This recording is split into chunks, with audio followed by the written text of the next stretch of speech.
जय बंदी छोड़ की लोड को नहीं और की।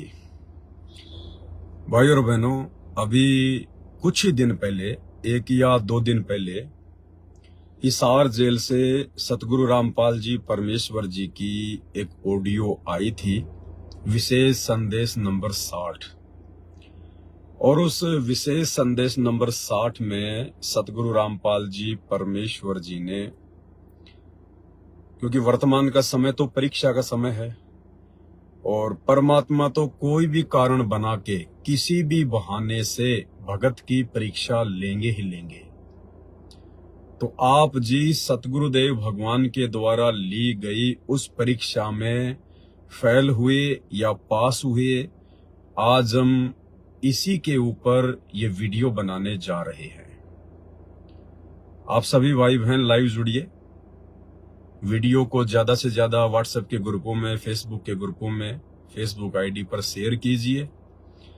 तब तक दास अपने पूज्य गुरुदेव भगवान का जयकारा लगाता है। बंदी छोड़ सतगुरु रामपाल जी परमेश्वर जी की जय हो। परम पिता परमात्मा, सारी सृष्टि के रचनहार, कुल मालिक, असंख्य ब्रह्मांडों के स्वामी, जगत गुरु, तीनों लोकों में प्रवेश करके सबका भरण पोषण करने वाले राजाधिराज, आत्माधार, नाथों के नाथ, देवों के देव महादेव, सर्वेश्वर महेश्वर, मृत्युंजय, अजरो अमर, आदि अनादि सनातनी प्रभु, जगत पिता जगदीश्वर, श्री श्री 1008 की उपाधि के वास्तविक अधिकारी, अकाल मूर्त सौद स्वरूपी राम वासुदेव, सर्वगतम ब्रह्म, परम पूज्य, प्रथम पूज्य, परम संत, परम पुरुष, परम धनी, परम दयालु, सत्य कबीर, हक्का कबीर, अल्लाहु कबीर, अल्लाहु अकबर, बाखबर, अल्लाह ताला, जगत के तारणहार, जगत के मुक्तिदाता, जगत के जगन्नाथ, हारे के सहारे, हिंदुओं के राम, मुसलमानों के अल्लाह, सिखों के वाहिगुरु, ईसाइयों के मसीह, दया के सागर दया निधि, करुणा के सागर करुणा निधि, स्वयंभू परिभू, संकट मोचन, कष्ट हरण, मंगल करण, दुख भंजन, अविगत कबीर, निर्विकार निर्विषम परमात्मा, अलय अलेख सतगुरु, आदि अनादि सतगुरु, असली मर्यादा पुरुषोत्तम, असली राम, असली कृष्ण, असली घनश्याम, राजाओं के राजा, महाराजाओं के महाराजा, शहंशाहों के शहंशाह, सम्राटों के सम्राट, भगवानों के भगवान, अल्लाहों के अल्लाह, प्रभुओं के प्रभु, मसीहाओं के मसीह, सच्चे वाहिगुरु, बाबाओं के बाबा, पीरों के पीर, सेठों के सेठ, जगत सेठ, सावलसा सेठ, सर्वगुण संपन्न, अनंत कोटि कलाओं के स्वामी, अनंत कोटि ब्रह्मांडों के नायक, योगियों में महायोगी, ध्यानियों में महाध्यानी, सिद्धों में परम सिद्ध,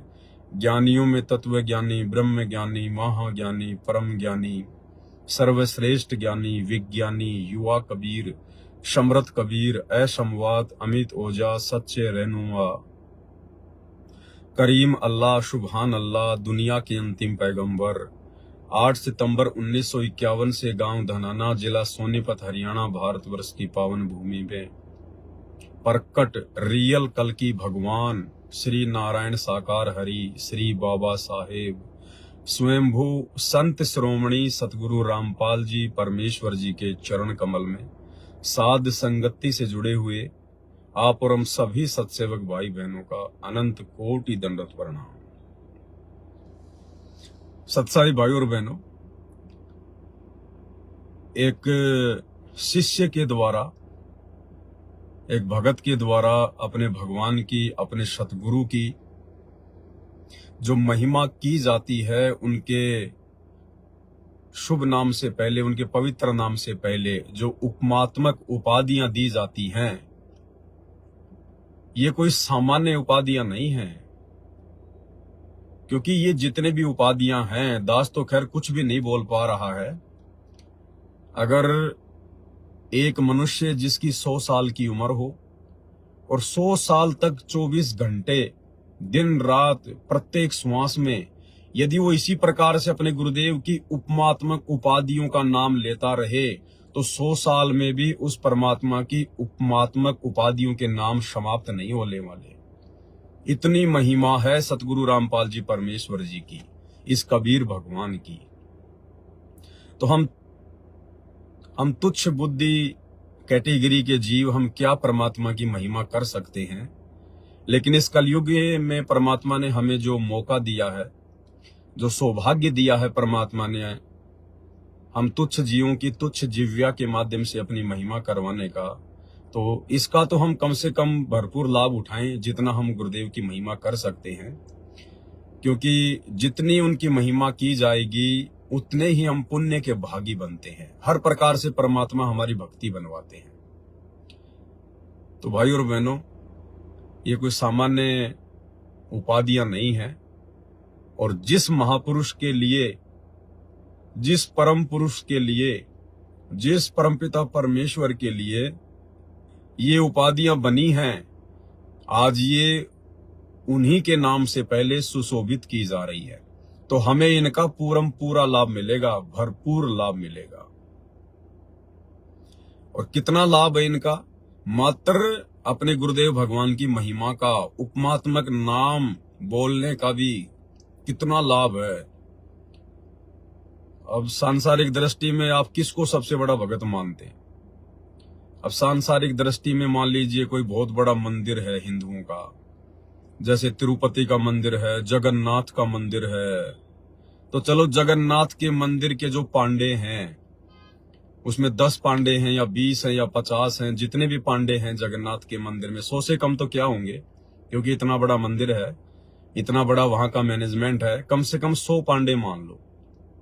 वो जगन्नाथ पुरी के 100 पांडे जो दिन रात वहां पे पूजा पाठ में लगे रहते हैं, अगर उन सभी पांडवों की 100 साल की उम्र हो और 100 साल तक वो जगन्नाथ के पांडे अगर जगन्नाथ भगवान की भक्ति करते रहें, मंत्र जाप करते रहें, आरतियां करते रहें, उन 100 पांडवों की 100 साल की भक्ति जगन्नाथ की, और सतगुरु रामपाल जी परमेश्वर जी के नाम से पहले मात्र एक बार ये उनकी उपमात्मक उपाधियों की महिमा उन 100 पांडवों की 100 साल की जगन्नाथ की भक्ति से 100 गुना ज्यादा है, 100 गुना ज्यादा। यानी जब 10 लाइव आता है और केवल एक ही बार लाइव में अपने गुरुदेव भगवान की जो महिमा करता है, उनकी उपमात्मक उपाधियों के नाम लेके, तो मुझे इतना पुण्य मिल जाता है, मुझे इतना भक्ति का लाभ मिल जाता है, जितना वो जगन्नाथपुरी के 100 पांडे 100 साल भक्ति करके भी प्राप्त नहीं कर सकते। क्यों? क्योंकि उन जगन्नाथपुरी के पांडवों की वो भक्ति शास्त्र विरुद्ध है। किसी भी धर्म ग्रंथ में वो भक्ति वर्णित नहीं है। वो मनमाना आचरण है, मनमुखी भक्ति साधना है। और यहां हम जो कर रहे हैं, जो परमेश्वर हमसे करवा रहे हैं, वो शास्त्र अनुकूल है, शास्त्र अनुकूल। इसलिए परमात्मा कहते हैं कि सत्संग की आदि घड़ी और तप के वर्ष 1000 तो भी बराबर है नहीं, कहे कबीर विचार। तो सतगुरु की महिमा तो बहुत है। आने वाले समय में तो पूरी दुनिया इस सतगुरु की महिमा ही करेगी। और आज हम जिस विषय पर लाइव आए हैं, क्योंकि देखो भाई और बहनों, दास की तो ड्यूटी परमात्मा ने इसी सब्जेक्ट पे लगाई है कि हम भाई बहन आपस में साथ संगतियों के माध्यम से, ज्ञान चर्चा के माध्यम से जितना हो सके उतना, ये जो प्राइम टाइम है भक्ति का, थोड़े से समय का, इस प्राइम टाइम में हम डगमग ना हो जाएं, विचलित ना हो जाएं, हमसे कोई छोटी मोटी कोई त्रुटि ना बन जाए जिससे हमारा काम बिगड़ जाए। कौन सा काम? मोक्ष प्राप्ति वाला काम। अगर मोक्ष नहीं हुआ तो फिर राजा भी बन जाएंगे, महाराजा भी बन जाएंगे, ब्रह्मा विष्णु महेश भी हम ही बनेंगे, 33 करोड़ देवी देवता भी हम ही बनेंगे, देवराज इंद्र भी हम ही बनेंगे। इस धरती पे आके फिर चक्रवर्ती राजा भी हम बनेंगे, प्रधानमंत्री राष्ट्रपति भी हम ही बनेंगे। क्योंकि ये जितने भी पदवियां हैं, जितने भी देव पद हैं, ये भक्ति के आधार से निर्धारित होते हैं। जिसकी जितनी भक्ति की होती है मनुष्य जन्म में, जिस आत्मा के द्वारा जितनी भक्ति की गई होती है, उस भक्ति के आधार से फिर ये उपाधियां मिलती हैं। अन्यथा इंसान तो इंसान ही है। एक इंसान तो सारा दिन रोड पर रेड लाइट पर भीख मांगता है, दिए बाबा दिए बाबा दिए बाबा, और एक इंसान भारत का प्रधानमंत्री बन के बैठा है, राष्ट्रपति बन के बैठा है, बहुत बड़ा कोई बिजनेसमैन है, तो हैं तो दोनों इंसान ही, फिर दोनों में इतना अंतर क्यों भाई? क्या प्रधानमंत्री के अलग से कोई सींग है या कोई पूंछ लगी हुई है जो भिखारी के नहीं है? ये सब उनके पिछले जन्मों की भक्ति, शुभ कर्म, दान धर्म, इन सब के प्रतिफल में अगला जीवन निर्धारित होता है जब उसको मनुष्य जन्म मिलता है। तो भाई और बहनों, बहुत बड़ी रजा है गुरुदेव भगवान की। ये जो दुनिया है ये तो बहुत बाद में जाके आंखें खोलेगी, जब इनका सब कुछ लुट पिट चुका होगा। और आप और हमें परमात्मा ने समय रहते वो ज्ञान करवा दिया, वो जानकारी दे दी आत्म कल्याण के विषय में, जो जानकारी वर्तमान में ब्रह्मा विष्णु महेश को भी प्राप्त नहीं है। तो बताओ फिर हम अपने गुरुदेव भगवान की महिमा करने में पीछे क्यों रहें? तो आज का हमारा जो विषय है, आज का हमारा जो सब्जेक्ट है, वो है परमेश्वर के द्वारा ली जाने वाली सूक्ष्म परीक्षा का। और गुरुदेव भगवान ने हमारी परीक्षा ले ली। 60 नंबर विशेष संदेश जो अभी मंगलवार को आया है, उसमें परमेश्वर ने सूक्ष्म रूप से हम भक्तों की परीक्षा ली है। अब देखना यह है उस परीक्षा में कितने भगत फेल हुए हैं, कितने पास हुए हैं। और परीक्षा क्या है भाई और बहनों, अब हम वीडियो शुरू करते हैं आगे।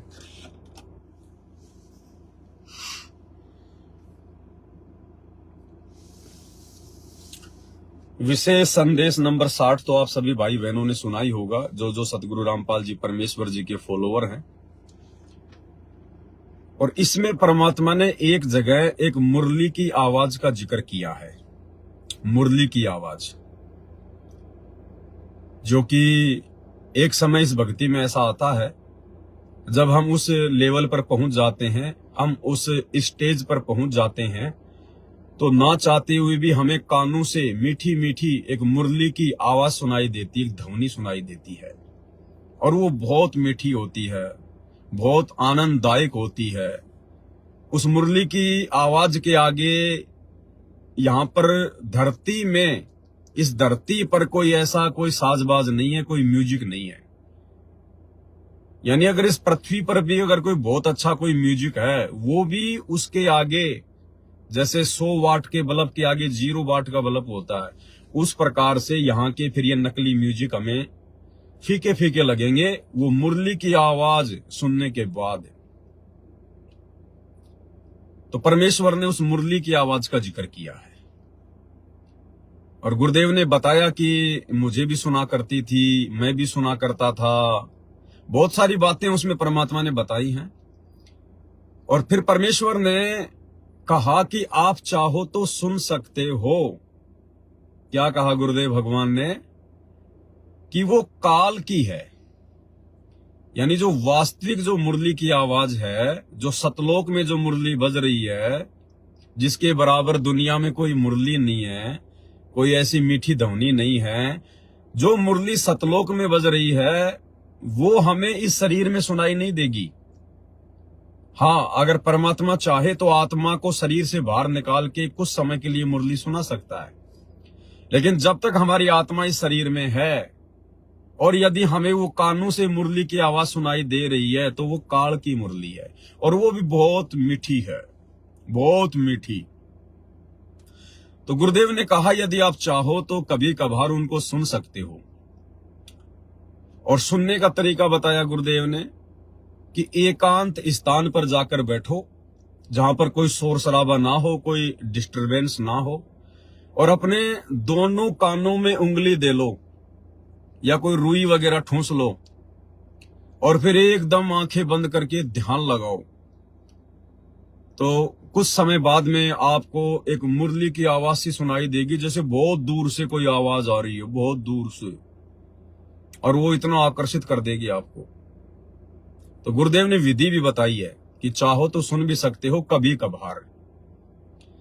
आपको मैं गुरुदेव भगवान की वो ऑडियो सुना देता हूं, जो मैंने इसमें कटिंग की है, 2.5 मिनट की है, कि मुरली सुनने के विषय में परमात्मा ने उस विशेष संदेश नंबर 60 में क्या कहा है और कैसे ये हमारी परीक्षा ली है परमात्मा ने, सुनिए। बच्चों, ये मुरली जो है ना परमात्मा के दरबार में बज रही है। ये यहाँ की मुरलियां, तो ये भी मुरली है यहाँ की, यहाँ भी आवाज बंसरियां बजती है, लेकिन यहाँ की तो गाने की भी नहीं उसने सुनने के बाद। जब हम भक्ति शुरू करते हो आप, तो भक्ति का जितना प्रभाव पड़ता जाएगा और आपका भक्ति लेवल चलता जाएगा ऊपर को। जैसे जैसे बीपी नापते हैं ना, हवा भरते हैं उसमें ऊपर चलता पारा, उस मशीन खड़ी मशीन बीपते दूसरी छत की, ऐसे हमारी भक्ति का वो पारा ऊपर को बताता चलता कि इतने कहां तक पहुंच गए। जब भक्ति ऐसी स्थिति में आ जाती है तो हम एक क्रिया करके देखते थे, उसकी वजह जरूरत नहीं, चाहो तो कर भी सकते हो। कति एकांत स्थान में सुबह सुबह कोई शोर ना हो, दोनों कान बंद करके ज्यादा देर नहीं, 5-4 मिनट रखो। कुछ देर के बाद आपको कुछ बाजी इधर उधर के बाजते सुनोगे, बहुत सारे बात। कई दिन के अभ्यास के बाद आपको एक मुरली की ऐसी आवाज आएगी जैसे बहुत दूर से आ रही है, जैसे बहुत दूर बज रही हो, और वो जैसे सुना कर दूर, तो इतनी गजब की आओगी, कान में बुझा देगी कान को। दास को इतनी गजब की सुनती थी। फिर क्या होता है, कुछ दिन के बाद हम उस सतीथि से ऊपर उठ जाते हैं, फिर वो नहीं सुनती, वो हमारी सतीथि आगे बढ़ गई, हम उससे ऊपर जाएंगे, अब हमने सतलोक पहुंचना है। तो इतनी गजब की बजा करती है, मेरे मन में न्यू आवा थी, जस्ट कोई स्पीकर होता ना उस टाइम, कान का लाकर माइक, मैं उसको बाहर सुना सकता था, लेकिन ऐसी व्यवस्था जो ठीक हो रही, इतनी गजब की आवाज में कत्ती न्यारी बोल रहा है, फिर खुले कान ना भी सुन लगी, कान होती। तो ये वो उस मुरली का जिक्र है। अब ये नहीं ना सुनेगी तो भी हो सकता है उस से ऊपर जा चुके होगी। हमारी तो शुरुआत थी, गुरुजी ने बता रखा था, मैं करता चालू था, बाकी वो कहीं भी इसकी जरूरत कभी नहीं। हमने तो बता रखा भक्ति करते हो, मोक्ष होगा भक्ति से। मुरली थोड़ा बात है वहां जाकर सुन लियो, लेकिन यहाँ बतानी पड़ रही है क्योंकि ये नीचे वाले जो दूसरे पंथ है नकली काल के, विशेषकर ठेका राधा स्वामी और ने बकवाद करने का ले रखा बखांड का, ये लोग वो धुन सुने है, मुरली सुनती है। अब सुन लो उस मुरली का क्या हिसाब है। तो भाई और बहनों, ऑडियो आपने सुनी। परमात्मा ने मुरली सुनने के विषय में हमें विधि बताई है और कहा कि चाहो तो आप जी सुन भी सकते हो। अब परमेश्वर जी अपने सत्संगों में कहते हैं कि शब्द सैन सतगुरु की पहचान है, वो पावे अटल सुहागरे। जब तक ये जीव आत्मा इतनी चार्ज नहीं हो जाएगी कि अपने गुरुदेव भगवान के सत्संगों को समझने जब लगेगी, संकेतों को, तब जाके इसकी बात बनेगी। अब क्या संकेत किया गुरुदेव ने, ये आप और हमारी परीक्षा के लिए परमात्मा ने ये बात कही है। आप और हमारी परीक्षा के लिए परमात्मा ने ये मुरली की धुन सुनने वाली बात कही है। और इसमें क्या परीक्षा है भगत जी? अभी 17 सितंबर को कहां से मेरी भगतमती एक्सपायर हुई है जयपुर में।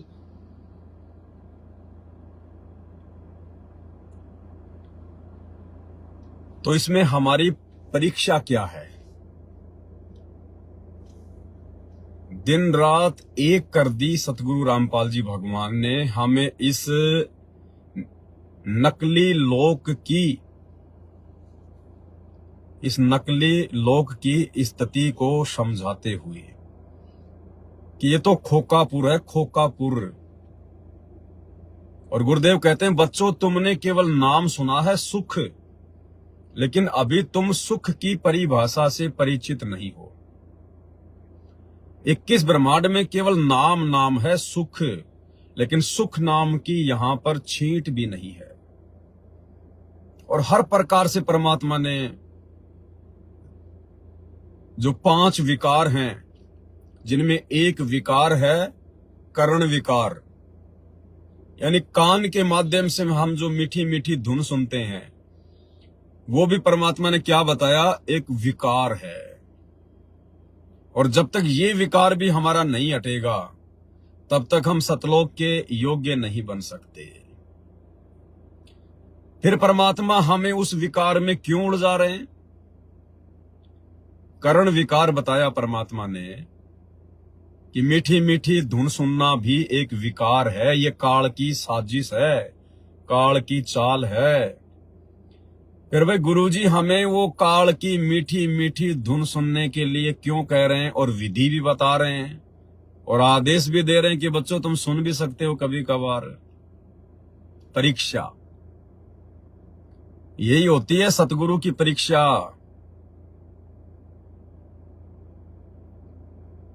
परमात्मा ये चेक करना चाहते हैं कि मेरे भक्तों की भक्ति का पारा कितना ऊपर चढ़ा है। जैसे किसी का ब्लड प्रेशर नापते हैं, जो मशीन बताई गुरुदेव ने कि हाथ के बांध के वो पट्टा सा, और फिर उसको यूं दबाया जाता है, और वो बीपी नापने की मशीन की सुई है, जो पारा है वो ऊपर को चढ़ता जाता है, ऊपर को चढ़ता जाता है।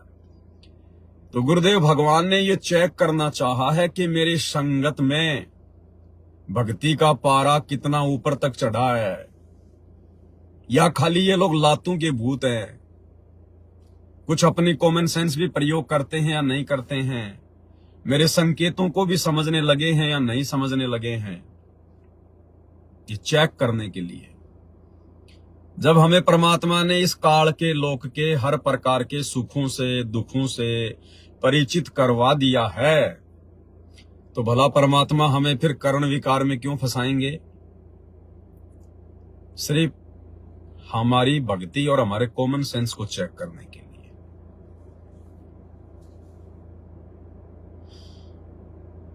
भाई और बहनों, बहुत सारी बातें परमात्मा ने हमें बताई। एक समय गुरुदेव ने बताया कि परमात्मा कुछ भक्तों को विमान में बैठाकर सतलोक ले जा रहे थे, और उन भक्तों में एक भगत ऐसा भी था जो भेड़ बकरियां चराया करता था। अब पहले के समय में ना कोई हेलीकॉप्टर की व्यवस्था थी, ना कोई एरोप्लेन की व्यवस्था थी, ताकि ऊपर से नीचे के जो दृश्य हैं उनको देखा जा सके। तो 500-700 साल पहले की बात। अब वो बेचारा भेड़ बकरी चराने वाला, और उस समय हरियाली बहुत हुआ करती थी, पेड़ पौधे जंगल बहुत हुआ करते थे।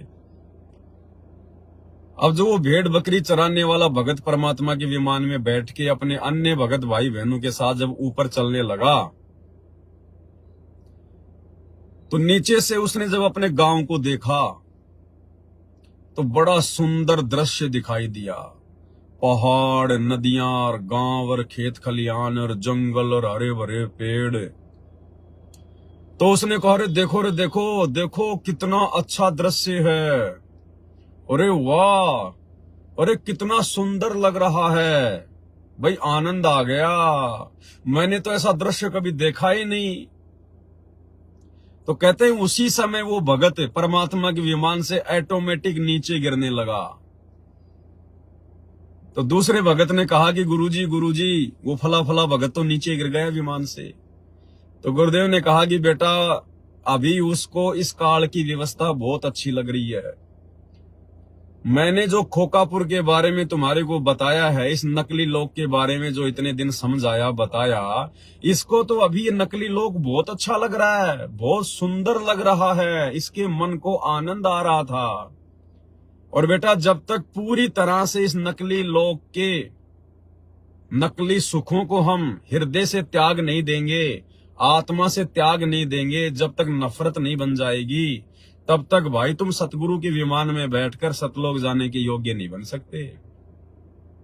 तो बेटा अभी तो उसको यही आनंद आ रहा है, इसलिए उसको नीचे छोड़ दिया कि जहां आशा तां भाषा होई, और मन कर्म वचन सुमरियो सोई। अब भाई सतगुरु धरती पर है और वो ही सतगुरु है, और सतलोक ले जाने के लिए आया है, तो भाई परमात्मा हर प्रकार से ठोक बजा के भगत को चेक करता है, हर प्रकार से। तो सतगुरु ने ये देखना चाहा, ये हल्का सा आदेश देकर, और आदेश क्यों दिया परमात्मा ने? ताकि भगत दोषी ना बन जाए। देखो परमात्मा कुम्हार की तरह काम करता है, अंदर हाथ रख के ऊपर चोट मारता है, अंदर सहारा देता है, ऊपर हल्की हल्की चोट मारता है ताकि मटका फूट ना जाए और मटका जो है वो पक भी जाए। तो परमात्मा ने भगत को गुरु आदेश की अवहेलना से उसको बचा भी लिया, ये आदेश देके कि आप सुन भी सकते हो, और सुनने का आदेश देके परमात्मा ने परीक्षा भी ले ली। हालांकि अगर कोई भाई इसको सुन लेगा तो उसका नामखंड नहीं होने वाला, उसकी ऐसी कोई मर्यादा टूटने वाली नहीं है। क्यों? क्योंकि सतगुरु ने आदेश दे दिया कि चाहो तो कभी कभार सुन भी सकते हो। लेकिन परमात्मा ये चेक कर लेगा कि अभी इसको ज्ञान कितना हुआ है, ये ज्ञान में कितना कमजोर है और कितना परिपक्व हो गया, ये सतगुरु परीक्षा भी ले लेगा। अब भाई और बहनों, इस काल लोक की जो मुरली है, जिसके विषय में परमात्मा हमें बता रहे हैं, सुनने के लिए कह रहे हैं, ये मुरली है किसकी? गुरुदेव ने बताया ये काल की धुन है। अच्छा, काल कहां से आया? सतलोक से आया। काल को किसने उत्पन्न किया? सतगुरु ने उत्पन्न किया। तो काल सतगुरु का, काल की वो नकली मुरली सतगुरु की, वो मुरली की धुन सतगुरु की। और जब वही सतगुरु आज धरती पर आकर और अपने मुख कमल से हमें जो शब्द सुना रहा है, हमें जो सत्संग सुना रहा है, क्या दुनिया की कोई भी मुरली, 21 ब्रह्मांड की कोई भी मुरली, क्या उस सतगुरु के मुख कमल से उच्चारित इन सत्संगों से ज्यादा मीठी हो सकती है? क्या गुरुदेव भगवान ने अपने मुख कमल से हमें जो मीठे मीठे शब्द सुनाए हैं, क्या उन शब्दों से वो मुरली मीठी हो सकती है? यही परीक्षा ले रहा है सतगुरु कि जिन जिन भक्तों ने वो मुरली की आवाज सुनने का प्रयास किया, या मन में भी आ गई कि मैं मुरली सुनूंगा कभी एकांत जगह बैठकर, या जिन जिन लोगों ने लगा के कान में उंगली और सुन ली है, क्योंकि बहुत सारों ने सुन ली होगी, हजारों ने प्रयोग कर लिया होगा अभी तक तो संत रामपाल जी की संगत में, तो ये उन भक्तों की परीक्षा हो गई कि नालायकों, तुम्हारे सतगुरु से मीठी कोई मुरली है क्या? अरे भगत के लिए अपने गुरुदेव भगवान के मुख कमल से बोले गए शब्दों से मीठी दुनिया की कोई मुरली है क्या? गुरुदेव भगवान ने अपनी अमृतवाणी में, अपने मधुर वाणी में, अपने मुख कमल से हमें जो सत्संग दे दिए हैं हजारों की संख्या में, क्या गुरुदेव भगवान के मुख कमल से उच्चारित उन शब्दों से मीठी इस 21 ब्रह्मांड की कोई मुरली है क्या? लेकिन जिन जिन लोगों ने वो मुरली की आवाज सुनने का प्रयास किया है, या मन में भी सोच लिया कि आज नहीं तो कल अच्छा सा समय देख के एकांत में बैठ के मुरली सुनूंगा, वो भगत सतगुरु की परीक्षा में उसी समय फेल हो गया। भाई उसे तो अभी काल की धुनी अच्छी लग रही है, उसे तो अभी काल की नकली मुरली की धुन सुनने की इच्छा है। वो कैसे सतलोक के योग्य बन सकता है?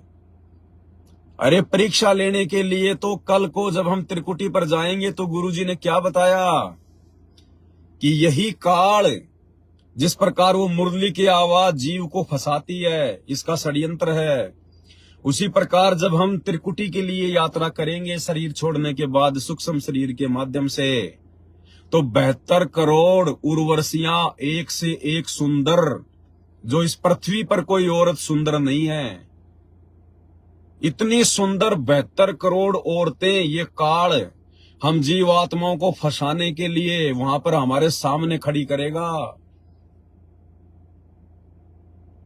और वो उर्वशियां नंगी हो के हमारे सामने आएंगी, हमें अपने प्रेम जाल में फंसाएंगी। ये काल शारदा को भेजेगा, शारदा, श्री ब्रह्मा जी की बेटी शारदा। ऐसे ऐसे ना जाने कितनी शारदाएं अपनी वीणा ले लेके, क्योंकि जो ब्रह्मा जी की बेटी है शारदा सरस्वती, वो जब वीणा बजाती है तो देवता लोग भी मंत्र मुग्ध हो जाते हैं। इतनी मीठी ध्वनि उसकी वीणा की निकलती है। ये लाखों सरस्वतियां भेजेगा और वो मधुर मधुर म्यूजिक बजाएंगी। और भाई और बहनों, यदि हम यहीं पर अगर मुरली की धुन सुनने की इच्छा पाल कर बैठे हैं सतगुरु से इतना ज्ञान लेने के बाद, तो भला हम उस परीक्षा में कैसे बचेंगे भाई? हम उस परीक्षा में कैसे बचेंगे? क्योंकि गुरुदेव ने बताया, जब तुम शरीर छोड़कर त्रिकुटी के लिए चलोगे तो एक सौपन जैसा होगा। तुम्हें पता नहीं चलेगा कि मेरा शरीर छूट गया और मैं सतलोक जा रहा हूं और मैं त्रिकुटी पे जा रहा हूं और यहां ये क्या हो रहा है। इसी प्रकार से जैसे हम सत्संगों में जा रहे हैं, कहीं कोई मेला भरा हुआ है, कोई रीछ नचा रहा है, कोई म्यूजिक बजा रहा है, कोई 2 के 4 बनाने के लिए, जुआ खेलने के लिए कह रहा है, ऐसा ही लगेगा। तो हम तो फंसे फंसाए पड़े। जब सतगुरु से इतना ज्ञान लेने के बाद, और यदि हम वो काल की धुन सुनने की इच्छा अपने मन में रखे हुए हैं, तो अभी हम कमजोर हैं, अभी हम सतगुरु के सतलोक जाने के योग्य नहीं है। क्योंकि वहां पर भी तो इसी प्रकार से क्या कहा गुरुदेव ने कि जब तुम त्रिकुटी पर जाओगे तो ये काल क्या करेगा, ये मेरा रूप बना सकता है। हालांकि ये काल सतगुरु का रूप नहीं बना सकता। दास ने बहुत सारे वीडियो बना दिए, लेकिन परमात्मा को बोलना पड़ता है भक्ति विधान अनुसार। सतगुरु खुद काल का रूप बना के अपने भगत की परीक्षा लेता है त्रिकुटी पर। तो मान लीजिए वहां पर सतगुरु ने आपको आदेश दे दिया ये मुरली की धुन सुनने का या ये वीणा की आवाज सुनने का, तो आप क्या करोगे भाई? आप तो वही हरकत करोगे जो हरकत आप जी यहां कर रहे हो। क्योंकि ये धुन सुनना हमारे विशेष नियमों में शामिल नहीं है कि हमने फॉलो करना पड़ेगा। ये धुन सुनना सतगुरु का कोई वो आदेश नहीं है जो आदेश हमने फॉलो करना ही पड़ेगा। ये एक ऑप्शनल आदेश है। गुरुदेव ने कहा कि चाहो तो सुन सकते हो, यह आदेश हो गया, लेकिन साथ में गुरुदेव ने यह भी कह दिया कि चाहो तो, अगर हम गुरुदेव के उस आदेश की पालना नहीं करेंगे तो हम उनके दोषी नहीं हैं। क्योंकि ये ऑप्शनल आदेश है। ऑप्शनल, करना ना करना, मानना ना मानना भगत के ऊपर छोड़ दिया गुरुदेव। तो यही आदेश, यही सतगुरु वहां दे देगा त्रिकुटी पर। तो क्या करोगे? फंसे फंसाए पड़े, क्यों डले डोए फिर धरती पर इतने साल भक्ति करके। तो भाई ये सतगुरु की परीक्षा, सतगुरु ने ये चेक किया कि इन भक्तों की आस्था मेरे द्वारा इतना ज्ञान दिए जाने के बावजूद भी इस काल लोक की किसी व्यवस्था में है या नहीं है, जरा चेक तो करूं। तो परमेश्वर ने चेक किया। और यदि हम ये नकली धुन सुनने की इच्छा पाल के बैठे रहे तो सतलोक वाली असली धुन कभी जिंदगी में नहीं सुन पाएंगे, क्योंकि सतलोक जा ही नहीं पाएंगे फिर। अरे सतगुरु रामपाल जी भगवान के मुख कमल से बोले गए शब्दों से मीठी कोई धुन है क्या? कोई गाना है क्या? कोई म्यूजिक है क्या? और इसी सतगुरु ने जब एक बार मुरली बजाई, मुलुकदास जी क्या कहते हैं, जपोरे मन साहेब नाम कबीर, जपोरे मन साहेब नाम कबीर। मुलुकदास जी कह रहे हैं केवल अपने गुरुदेव भगवान का नाम जपो, वो असली मुरली है, असली मुरली। एक समय गुरु बंसी बजाई कालंदरी के तीर, एक समय गुरु बंसी बजाई कालंदरी के तीर। सुर नर मुनि जन थकत भये वो रुक गया दरिया नीर, जपोरे मन साहेब नाम कबीर। जब हमारे गुरुदेव सतगुरु रामपाल जी भगवान ने जब मलुकदास जी की विशेष प्रार्थना पर जब एक समय जमुना जी के तीर, जमुना जी के किनारे पर मुरली बजाई, क्योंकि मलुकदास जी पहले श्री कृष्ण जी के पुजारी थे, और उन्होंने कहा कि जी मैंने सुना है कि एक बार श्री कृष्ण जी ने इतनी मीठी मुरली बजाई, इतनी मीठी बांसुरी बजाई कि गाय भी उनकी बांसुरी की आवाज सुनने के लिए आ जाया करती थी। तो गुरुदेव भगवान ने कहा, सतगुरु रामपाल जी परमेश्वर जी ने कहा, क्योंकि यही परमात्मा अपनी आत्माओं के लिए भिन्न भिन्न रूप में भिन्न भिन्न नामों से आते रहते हैं, तो कहा भाई एक दिन हम भी बजा के दिखाएंगे तुझे मुरली। और मलुकदास जी को लेके परमात्मा जमुना जी के किनारे गए, और मालिक ने यूं हाथ किया था, ऊपर से सतलोक से मुरली आ गई परमात्मा के हाथ में, और गुरुदेव भगवान ने वो मुरली बजाई। तो कहते हैं सुर नर मुनि जन तकत भये रुक गया दरिया नीर। वो इतनी गजब की मुरली थी, ऊपर से 33 करोड़ देवी देवता, ब्रह्मा विष्णु महेश, साधु संत महात्मा, बड़े बड़े सिद्ध, ये भी सूक्ष्म रूप में धरती पर उतर के आ गए उस मुरली की आवाज से वो प्रभावित होकर। इतनी गजब की मुरली, यहाँ की मुरली सब फेल हो गई। और जो जमुना जी का जो पानी था जो बह रहा था, वो भी रुक गया, जैसे बर्फ जम जाती है परमात्मा की वो मीठी मीठी धुन सुनने के लिए। अरे आज वही सतगुरु धरती पर है, और वही सतगुरु हमें शब्द सुना रहा है, शब्द। अब उस सतगुरु के मुख कमल से निकले वचनों से मीठी कोई काल लोक की धुन है क्या? अरे अगर उसके बावजूद भी हमारा मन यदि वो मुरली की धुन सुनने के लिए हमें प्रेरित कर रहा है, तो अभी हम काल प्रेरित हैं। अभी हमारे अंदर काल की प्रेरणा शेष है, अभी काल का प्रभाव ज्यादा है, अभी हम डगमग होने वाली स्थिति में हैं। अभी काल हमें कभी भी भ्रमित कर सकता है, हमारी भक्ति पर वो पोजीशन है। ये सतगुरु चेक कर रहा है कि ये आत्मा खुद अपने थर्मामीटर से और अपना बीपी चेक कर ले कि अभी तुम कितने स्वस्थ हुए हो और कितने बीमार हो। तो ये परीक्षा थी सतगुरु की तरफ से, परीक्षा। और भाई और बहनों, जिस भाई बहन के मन में भी नहीं आया, जिसके मन में भी नहीं आया 1% भी कि मैं सुनूं, तो समझो उस भाई की भक्ति बिल्कुल ओके चल रही है, ओके। और जिसने सुन ली, सुनने तो कहां है, कान वान में देके हाथ जिसने प्रयास कर लिया होगा, या जिसने मन में ये धारणा बना ली कि सुनूंगा कभी न कभी टाइम मिलेगा, तो अभी वो पूरी तरह से सतगुरु रामपाल जी भगवान की भक्ति के योग्य नहीं बने हैं।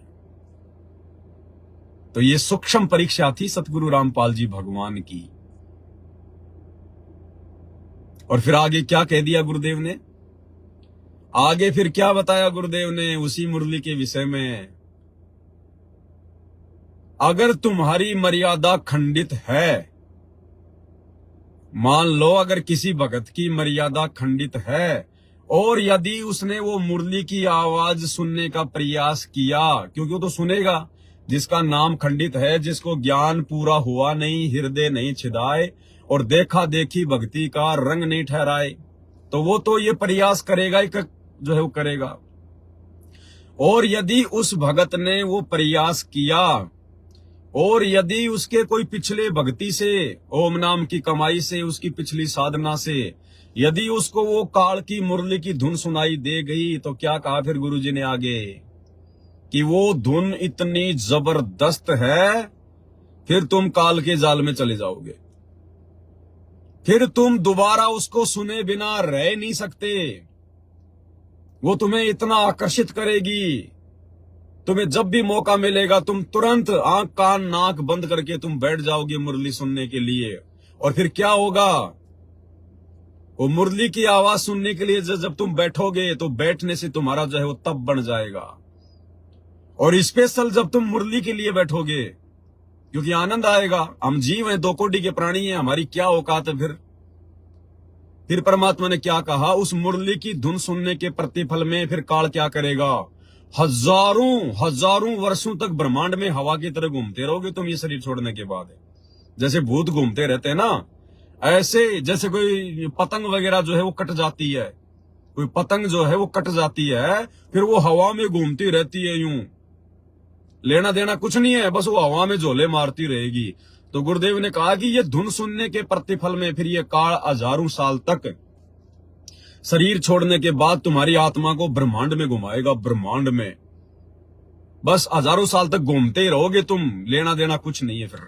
और काल के जाल में फंस जाओगे, फिर आगे फिर तुम्हें गधा कुत्ता बना के छोड़ देगा। तो दोनों चीज परमात्मा ने बता दी। समझदार के लिए संकेत भी कर दिया परमात्मा ने। और अगर परमात्मा इसका यदि ये बुरा जो परिणाम जो निकलता है अगर वो ना बताते तो भी हमने वो धुन नहीं सुननी। तो फिर क्या बताया परमात्मा ने, किस प्रकार से हमें सावधान भी किया गुरुदेव ने। देखो पहले तो हमें आदेश दे दिया हल्का सा कि चाहो तो सुन भी सकते हो, और फिर आगे गुरुजी मना भी कर रहे हैं। और क्या कह रहे हैं परमात्मा, ध्यान से सुनना भाई और बहनों। गरीब कालंदरी के तीर बाजे मुरली मुख कबीर, सुने ब्रह्मा महेश को और दरिया का नीर। ओए होए, कबीर साहब ने यमुना के किनारे बजाई, उस दरिया के पानी ने भी सुनी, ब्रह्मा विष्णु महेश भी नीचे आ गए अपने स्वर्ग लोक से चढ़ के, उनको मुरली बज जाई थी, उसने भी छोड़ के आगे।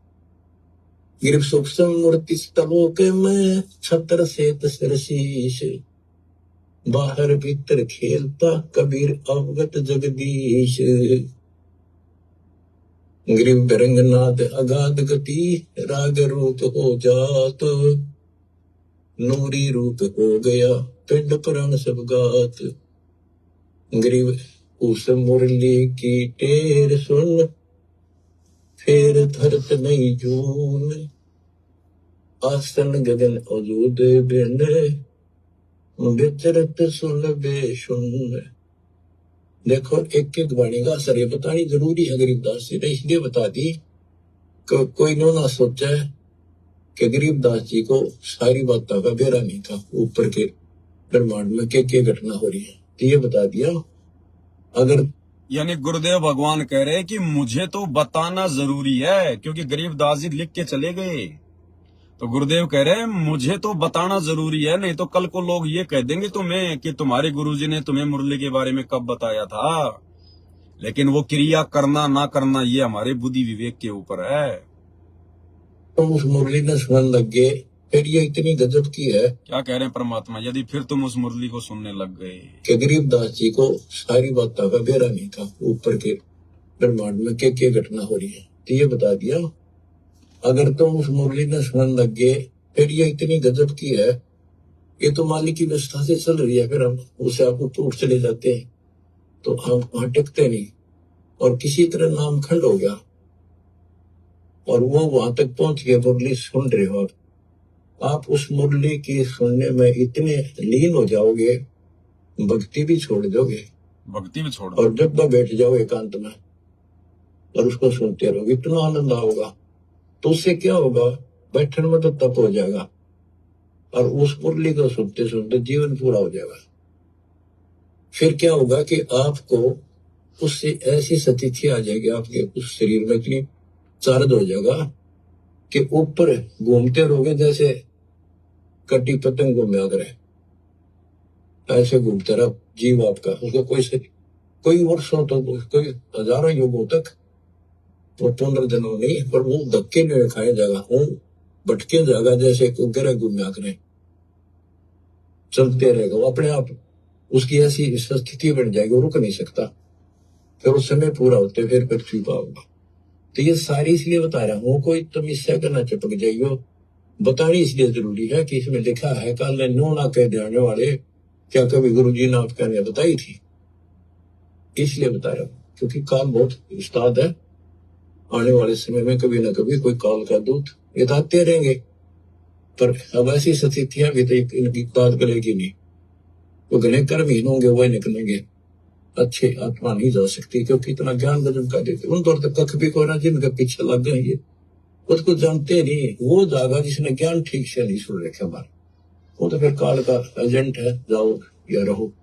हमारा फर्ज दास ने पूरा कर दिया, ज्ञान अजब गजब सुना दिया, और घर बैठों के सुना दिया, उस परम पिता ने कसर नहीं छोड़ रखी। और भाई अब भी नहीं समझोगे, तो अब भी नहीं पहचानोगे उस अपने मालिक ने, तो फिर कौन सा तरीका अपनाओगे? वह मेरे ख्याल से ये कोई कसर रह नहीं रही। ज्ञान समझाओ में घर घर बहुत विचार हो, अब घर घर पहुंच के दाता, घर बैठे सुन, गाड़ी में सुन लो, खेत में सुन लो, मजदूरी करते हो वहां बैठे वहां सुन लो, दुकान पर सुन लो, नौकरी पर सुन, टाइम मिले चलते फिरते, तो मालिक का भजन हो।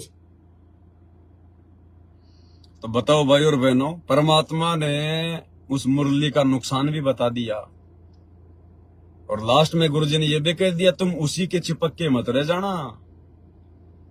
मेरे द्वारा बताना तो जरूरी था, क्योंकि गरीबदास जी लिख के चले गए, लेकिन तुम उसी के मत चिपक जाना।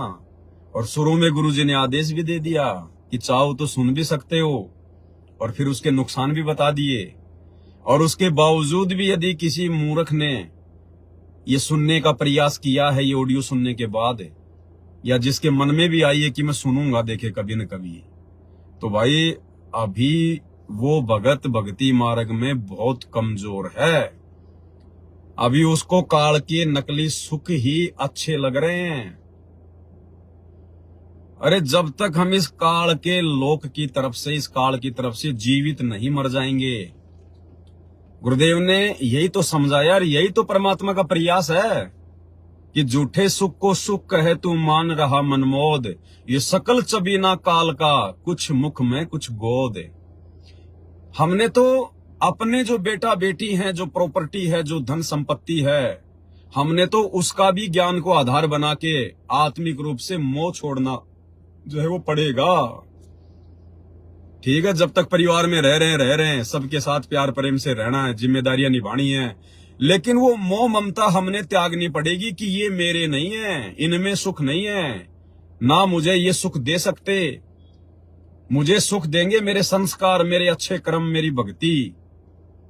अन्यथा बेटा बेटी तो बहुत है लोगों के, जूतों से मारते हैं अपने माँ बाप को, वृद्धाश्रम में छोड़ के आते हैं, उनकी दुर्गति कर रखी है, रोज सोशल मीडिया पर आती है, उनकी बहुएं उनको हाथ पकड़ पकड़ के घर के बाहर फेंकती हैं। तो बेटा बेटी तो वो भी है उनके, तो क्या बेटा बेटी ने सुख दिया? और जिसके बेटा बेटी यदि किसी की बुढ़ापे में अच्छी सेवा करते हैं, प्यार प्रेम से बोलते हैं, तो भाई ये उस बुढ़े और बुढ़िया के ये कोई शुभ कर्म है, या तो वर्तमान के या पिछले जन्म जन्मांतरों के। तो भक्ति के प्रतिपल में ही परमात्मा उसको थोड़ा बहुत बुढ़ापे में सुख की अनुभूति उसके बेटा बेटी या बहू के माध्यम से करवा रहा है। अन्यथा ये ना सोचना कि बेटा बेटी बुढ़ापे में सुख ही देते हैं, बेटा बेटी किसी को सुख नहीं देते, ये तो उनके संस्कार से मिलता है, जिसको भी मिलता है। तो भाई और बहनों, कहां मुरली की धुन सुनने के चक्कर में हो, ये परीक्षा थी सतगुरु की, और कितने नालायक फेल हुए हैं, अपना आंकलन खुद कर लेना। और यदि ऐसी गलती कर दी है तो तुरंत सतगुरु के चरणों में पड़ के नाक रगड़ के माफी मांग लेना कि परमात्मा, दास या दासी से बहुत बड़ी गलती हुई है मेरे मालिक, मैं आपके संकेत को समझ नहीं पाई, और गुरुदेव भगवान मुझे माफ करो, आगे से ऐसी गलती नहीं होगी, आप हमें सद्बुद्धि दो परमात्मा। बहुत भयंकर जाल है काल का। तो ये सतगुरु ने हमारी परीक्षा ली, परीक्षा। और भी बहुत सारी बातें हैं भाई और बहनों। एक हमारी बहन है, उसने, वैसे शंका की कोई गुंजाइश तो नहीं रही वर्तमान में, क्योंकि परमात्मा ने दास को 2015 से निमित्त बना के और भगत समाज की शंकाओं का ही समाधान करवाया है। हजारों की संख्या में दास के फेसबुक पेज के ऊपर वीडियो पड़े हुए हैं। परमात्मा ने दास से पुस्तक भी लिखवाई शंका समाधान, और भी बहुत सारे तरीकों से भाई बहनों की शंकाओं का समाधान किया गया है। और शादी विवाह को लेकर भी दास ने सारी शंकाओं का समाधान जो है उस पुस्तक में किया हुआ है, शंका समाधान में। इसके बावजूद भी एक बहन की शंका आई है, उन्होंने सवाल किया है। ये बहन है सुजाता दासी, कहां से है मैं नहीं जानता। सत्साई भाई जी, आप जिसे 2 बात पूछनी है, सर्दी का नहीं, ये नहीं है, ये अलग है। हाँ, ये सत्साई भाई जी, मेरी कुछ शंका है। एक भगत के साथ मेरी रमेणी की बात चल रही है। पहले आप इनका मैसेज सुनिए पूरा। सत्साई भाई जी, मेरी शंका है, एक भगत के साथ मेरी रमेणी की बात चल रही है। रमेणी यानी सतगुरु रामपाल जी परमेश्वर जी के पंथ में रमेणी कहते हैं शादी विवाह को। एक भगत के साथ मेरी रमेणी की बात चल रही है। मम्मी मान भी गई है, पर वो ये बोल रही है कि मैं अपना बेटा मानकर यही पास में एक प्लॉट देकर रखूंगी। मेरी मम्मी जगत वाली है, यानी उसने नाम उपदेश नहीं ले रखा है, पर परमात्मा की आरती सुनती है। मेरी मम्मी बोली, यदि तू चली गई तो थोड़ा बहुत आरती ज्ञान सुन लेती हूं, फिर कैसे सुनूंगी, मैं तो पढ़ी लिखी भी नहीं हूं। और दूसरी बात यह है कि वो बोली, उसकी मम्मी कह रही है कि सभी रिश्तेदारों को बुलाऊंगी और खाना भी खिलाऊंगी। मैंने बोला खाना पीना साधारण होना चाहिए, पर वो बोली मैं तो अच्छा से अच्छा खाना खिलाऊंगी। तो भाई इन सब बातों से क्या मेरी मर्यादा खंड हो जाएगी? प्लॉट के लिए तो मैंने ये बोल दिया कि चलो जब तक हमारे गुरुजी नहीं आएंगे आपके साथ रह लेंगे, बाकी मालिक के आने पर जैसी भी वो हमारी व्यवस्था करेंगे हम वैसा ही करेंगे। भाई और बहनों, परमात्मा कहते हैं ये सौदा फिर नाही रे संतो, ये सौदा फिर नाही, लोहे जैसा ताव जात है काया ले सराई। भाई इस पवन दास ने तो गुरुदेव भगवान के ज्ञान के आधार से आप लोगों को शादी विवाह के संबंध के विषय में हर बात बता रखी है। और दास का तो प्रथम और अंतिम इस रमेणी के विषय में, शादी विवाह के विषय में, वर्तमान में जो परिस्थितियां हैं, हमारे गुरुदेव भगवान अपने मिशन के लिए जेल में हैं और हमने क्या करना है क्या नहीं करना है उस हिसाब से दास ने तो बिल्कुल क्लियर कर रखा है कि जब तक गुरुदेव भगवान इस हार जेल से नहीं आ जाते हैं, भाई इस रमेणी वेमेणी के चक्कर में मत पड़ो, शादी विवाह के चक्कर में मत पड़ो, क्योंकि वर्तमान समय परीक्षा का समय चल रहा है। और ये जो रमेणियां होती है ना हमारे पंथ में, ये फ्री में होती हैं, मुफ्त में होती हैं। और ध्यान रखना, मुफ्त की चीज की कोई वैल्यू नहीं है। जब तक भगत को ज्ञान नहीं होगा तब तक मुफ्त की चीज की कोई वैल्यू नहीं है। घर की मुर्गी दाल बराबर। साल 2 साल बाद किसी भी बात को लेके तुम्हें ठोकर मार के कोई और पकड़ लेगा, क्योंकि फ्री मिलती हैं, क्योंकि फ्री मिलती हैं। ये परीक्षा का समय है, आप किसी के अंदर की बात नहीं जान सकती। कोई भी आदमी होता है अपना काम निकालने के लिए हमेशा मीठा ही बोलेगा, प्यारा ही बोलेगा। वो अपना वो वास्तविक रूप, वो चेहरा, वो व्यवहार, वो आचरण नहीं दर्शाएगा जो असल में वो है।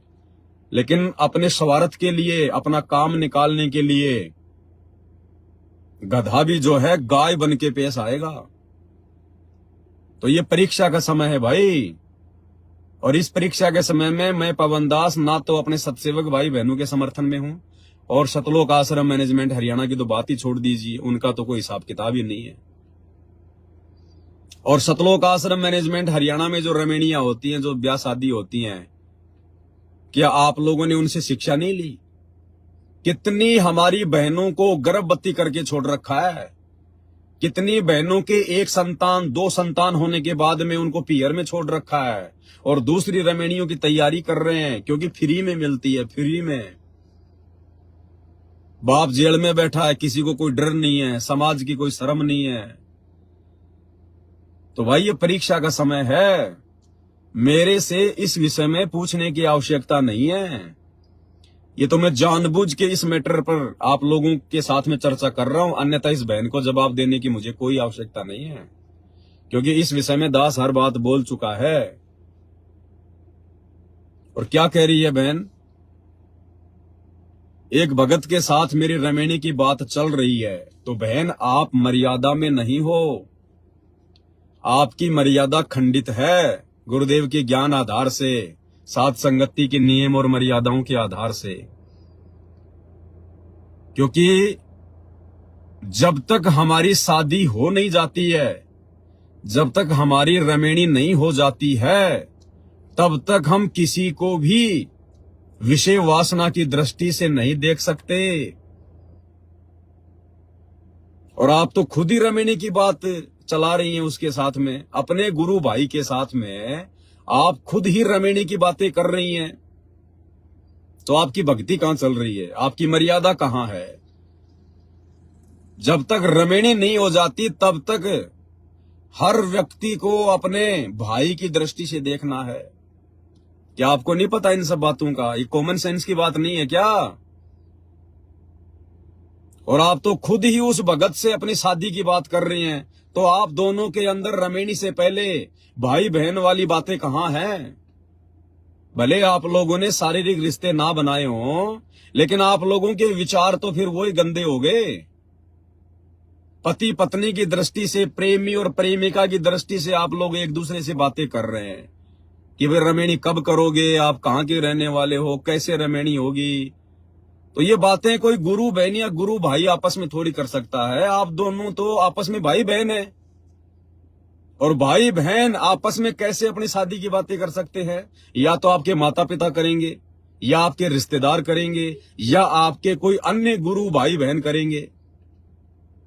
तो बहन आपकी तो वैसे भी मर्यादा खंडित है, क्योंकि आपने रमेणी होने से पहले खुद ही लड़का सेलेक्ट कर लिया।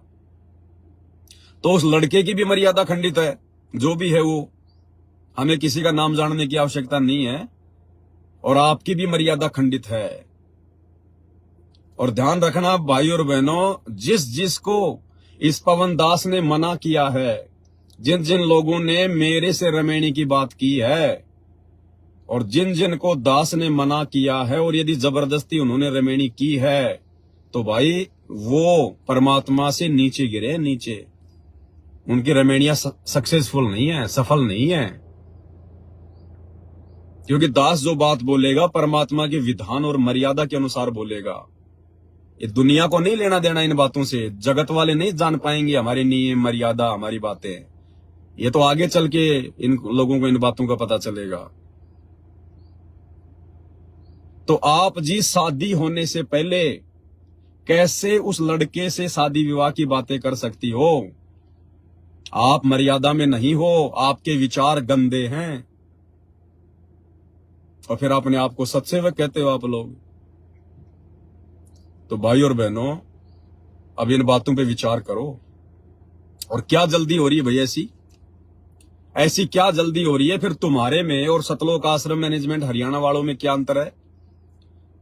अरे उन फर्जी आश्रमों से, फर्जी सतलोक आश्रमों से वर्तमान में लाखों की संख्या में लोग जा जाके सार नाम, सार शब्द क्यों ले रहे हैं?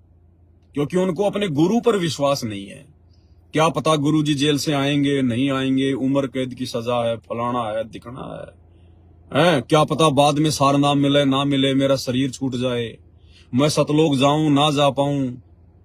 तो जो मूर्खता वो लोग दर्शा रहे हैं अपने गुरु को मानुस मानकर, ज्ञान की कमी के चलते, कि क्या पता गुरुजी आएंगे नहीं आएंगे, कब आएंगे, अपने तो सार नाम ले लो।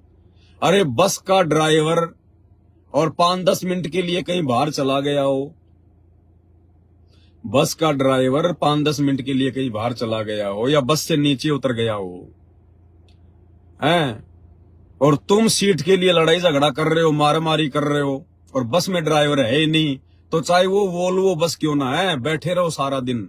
जब तक वो ड्राइवर आके सीट पर नहीं बैठेगा वो बस आगे नहीं चलने वाली। कितना लड़ लो झगड़ लो सीट पे बैठ बैठ के भी तुम थक जाओगे। तो इसी प्रकार सतगुरु रामपाल जी भगवान इस संगत रूपी बस का ड्राइवर है, भक्ति का ड्राइवर है। और ड्राइवर के बिना भाई तुम कितना सार नाम ले लो, कितने सार शब्द ले लो, कितने सतलोक की टिकट लेके बैठ जाओ उस बस में, जब तक वो ड्राइवर नहीं आ लेगा ना, वो बस एक कदम भी आगे नहीं बढ़ने वाली है। तो बहन जी, जो गलतियां वो लोग कर रहे हैं वही गलतियां आप लोग कर रहे हो। अरे कितना समय बचा है गुरुदेव भगवान के बाहर आने में? 2028 तो मालिक ने नियुक्त कर रखा युग परिवर्तन का समय। अरे 3-4 साल की तो बात है।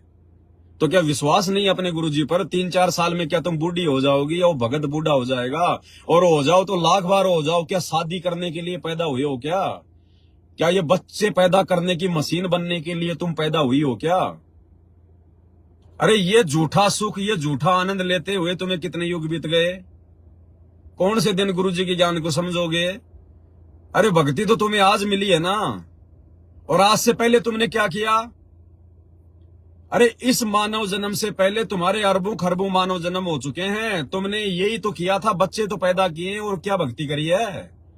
उन जन्मों में तुमने बच्चे तो पैदा कर करके छोड़े हैं। कभी राजा बन गए तो 2-2 हजार रानियां बनाई, 100-100 रानियां बनाई, 10-10 हजार शादियां की राजा जनक के जैसे। तो उन जन्मों में तुमने किया क्या विषय वासनाओं के अलावा? इन कुकर्मों के अलावा हमने किया क्या है उन जन्मों में? भक्ति तो आज मिली है। और ये 10-20 साल की उम्र है तुम्हारी। अब 10-20 साल की उम्र में बच्चे पैदा करके तुम बड़ा भारत की क्रिकेट की टीम बना दोगे। ज्ञान को आधार बनाओ, ज्ञान को आधार। इस कुक्रम में जब तक लिप्त रहोगे, विषय वासना के कुक्रम में, तुम भगत बन ही नहीं सकते। ये कबीर साहिब की अमरवाणी है, अपने दिमाग में गोल लेना कि भग भोग्या भग उपजय। भग यानी योनि, और भोग्या यानी उसको भोगना, उसको भोगने वाला। भग भोग्या भग उपजय। उपजय यानी पैदा होना। जब तक इंसान भग भोगेगा, विषय वासना के चक्कर में पड़ा रहेगा, तब तक उसका बारंबार उसी योनि से जन्म होता रहेगा। भग भोग्या भग उपजय, भग से बचा न कोई, और जय कोई भग से बचे, भगत कहावे सोए। ये कबीर परमात्मा की अमरवाणी है। अरे आज तुम्हें सतगुरु मिल गया, इतना ज्ञान दे दिया, थोड़ा सा समय बचा है मोक्ष का। जब तक धरती पर सतगुरु है तब तक ये मोक्ष का समय है। थोड़ा सा समय बचा है, और साथ संगति से जुड़ के तुम्हें इतनी सारी बातों का पता चल गया, और तुम उसी बच्चे पैदा करने के चक्कर में पड़े हुए हो अभी भी। तो तुम क्या ज्ञान को समझे भाई? कहां तुम भक्ति को समझे, कहां तुम ज्ञान को समझे? आज तुम शादी करोगे, अब ये तो है नहीं कि शादी करने के बाद में तुम लोग जो है मतलब ब्रह्मचारी बन जाओगे। 15-20 साल से पहले तुम्हारा वो पीछा नहीं छूटेगा विषय वासना से। 15-20 साल में सतगुरु सतलोक जा लेगा, फिर ले लेना यहाँ पे अंडे, फिर यहाँ बच्चे पैदा करते रहना। अगले जन्म में फिर कुत्ती बन के 12-12 करना, सूरी बन के 12-12 करना, फिर पैदा, फिर करना यहाँ पे फौज तैयार कर देना। तो थोड़ा बहुत दिमाग लगाओ, विचार करो। ये स्पेशली इसी बहन के लिए नहीं है। इस बहन का तो ये मैसेज आ गया, इसलिए इस बहन को आधार बना के सभी को मैसेज दिया जा रहा है। अरे क्या हम इसी कर्म के लिए पैदा हुए क्या? और ये कर्म नहीं करेंगे तो हमारा मनुष्य जन्म सफल नहीं होगा क्या? ये कर्म यदि करेंगे तो जरूर ये मनुष्य जन्म फेल हो सकता है, विफल हो सकता है। नहीं करेंगे तो जरूर सफल हो जाएगा। और यदि भक्ति सत्य करेंगे, सत्य भक्ति हमें मिली गई। अब यदि मर्यादा में रहेंगे और इस कुकर्म से दूर रहेंगे तो ही हम भक्ति कर पाएंगे, नहीं हम भगत भी नहीं बन पाएंगे। भगत भी चाहे सात संगति से जुड़े हो भाई बहन हो, चाहे सतनाम मिल गया हो, चाहे प्रथम नाम मिल गया हो, चाहे सतलोक आश्रमों से जुड़ा हुआ भाई बहन हो, चाहे सतनाम मिल गया हो, चाहे सार नाम मिल गया हो, चाहे सार शब्द मिल गया हो, अगर अभी तक उसने ये विषय वासना का गंदा खेल खेलना नहीं छोड़ा है, वो अभी भगत की श्रेणी में भी नहीं है, चाहे वो अपने आप को सारनामी समझ रहा है। परमात्मा की वाणी है भाई, भग भोगा भग उपजय, भग से बचा न कोई, और जो कोई भग से बचे भगत कावे सोई। तो अभी तक तो भक्ति के आसपास भी नहीं है, भक्ति के आसपास भी। अरे आदरणीय गरीबदास जी महाराज जी की 4 लड़कियां थी, 4 लड़कियां, और 250 साल पहले की बात है। उन चारों लड़कियों ने गरीबदास जी से ज्ञान सुनने के बाद, उपदेश लेने के बाद में आजीवन शादी नहीं करी। आजीवन कि पिताजी हमें तो आत्मा का कल्याण करवाना है, और जबकि गरीबदास जी से किसी का कल्याण नहीं होना था, क्योंकि वो 12वां पंथ था, वो काल का पंथ था। गरीबदास जी किसी को पार करने नहीं आए थे, गरीबदास जी केवल ग्रंथ साहिब लिखने आए थे। जबकि उन आत्माओं का तो उद्धार भी नहीं हुआ जिन्होंने अपने आत्म कल्याण के लिए और आजीवन ब्रह्मचारी रही, साध्वी रही, अपने घर पे रह के उन्होंने भक्ति करी, अपने माता पिता के घर पे रह के। कमाली 650 साल पहले परमात्मा की मुंह बोली बेटी, कभी सुना क्या आपने कि उस कमाली ने जो हमल की शादी की थी अपने आत्म कल्याण के लिए, अनमैरिड रही, और आज वो ही कबीर धरती पे है। और नालायको, आज तो मोक्ष का टाइम है, प्राइम टाइम है, और कितना समय बचा है हमारे पास में। जब तक गुरुजी धरती पे हैं तब तक मोक्ष के द्वार हैं। गुरुजी जिस दिन धरती से चले गए, मोक्ष के द्वार बंद। फिर जो भक्ति करो, अपना भक्ति धन जोड़ो और हजारों साल तक मनुष्य जन्म प्राप्त करो, और जैसा भी सुख दुख है अपना भोगते रहो। तो भाई किस चक्कर में पड़े भगत जी हम? मैं ये नहीं कह रहा कि तुम रमेणी मत करो, वो तुम्हारी इच्छा है, करो ना करो। भक्ति में अगर रमेणी करोगे तो भी दिक्कत नहीं है, और नहीं करोगे तो भी दिक्कत नहीं है, लेकिन मर्यादा और भक्ति। और भाई ये जब तक ये कुकर्म करते रहोगे तो मर्यादा टूटती रहेगी। ये व्यभिचार है, व्यभिचार। इस सतभक्ति में आने के बाद में यदि आप ये कुकर्म करते हैं तो आप जी व्यभिचार कर रहे हैं, व्यभिचार। और कितना अच्छे से गुरुदेव ने समझा दिया कि कोटि शीश तूने दे दिए यम राजा की फेंट। क्या कहते हैं गुरुदेव? करोड़ों शीश तूने दे दिए यम राजा की फेंट। यम राजा यानी ये काल, फेंट यानी झटके से मारना। करोड़ों सिर हमने मनुष्य जन्म प्राप्त करके और बिना भक्ति के इस काल के षड्यंत्र में फंस के बर्बाद कर दिए। करोड़ों। और क्या मिला हमें? क्या मिला? करोड़ों शीश दे दी हमने काल को। काल की भक्ति करते करते, इन देवी देवताओं की भक्ति करते करते, क्योंकि हर मनुष्य जन्म में कोई न कोई तो भक्ति आदमी करता ही है, जैसी भी है। तो करोड़ों बाल इस काल की भक्ति करके और समर्पित होके हमने अपना जीवन जो है वो दान कर दिया इसको। जैसे आज आप देखोगे बड़े बड़े शंकराचार्य ये आजीवन ब्रह्मचारी रहते हैं, जबकि 2 कोड़ी की भक्ति नहीं है उनके शंकराचार्यों की, 2 कोड़ी की। और बड़े बड़े मंदिरों के पुजारी हैं, वो भी बेचारे ये सोचकर कि हमें तो मोक्ष प्राप्त करना है, वो ब्रह्मचारी रहते हैं। ये नागा साधु वगैरह ये सब ये ब्रह्मचारी रहते हैं। और इनको मिलेगा क्या? कुछ नहीं मिलेगा इनको।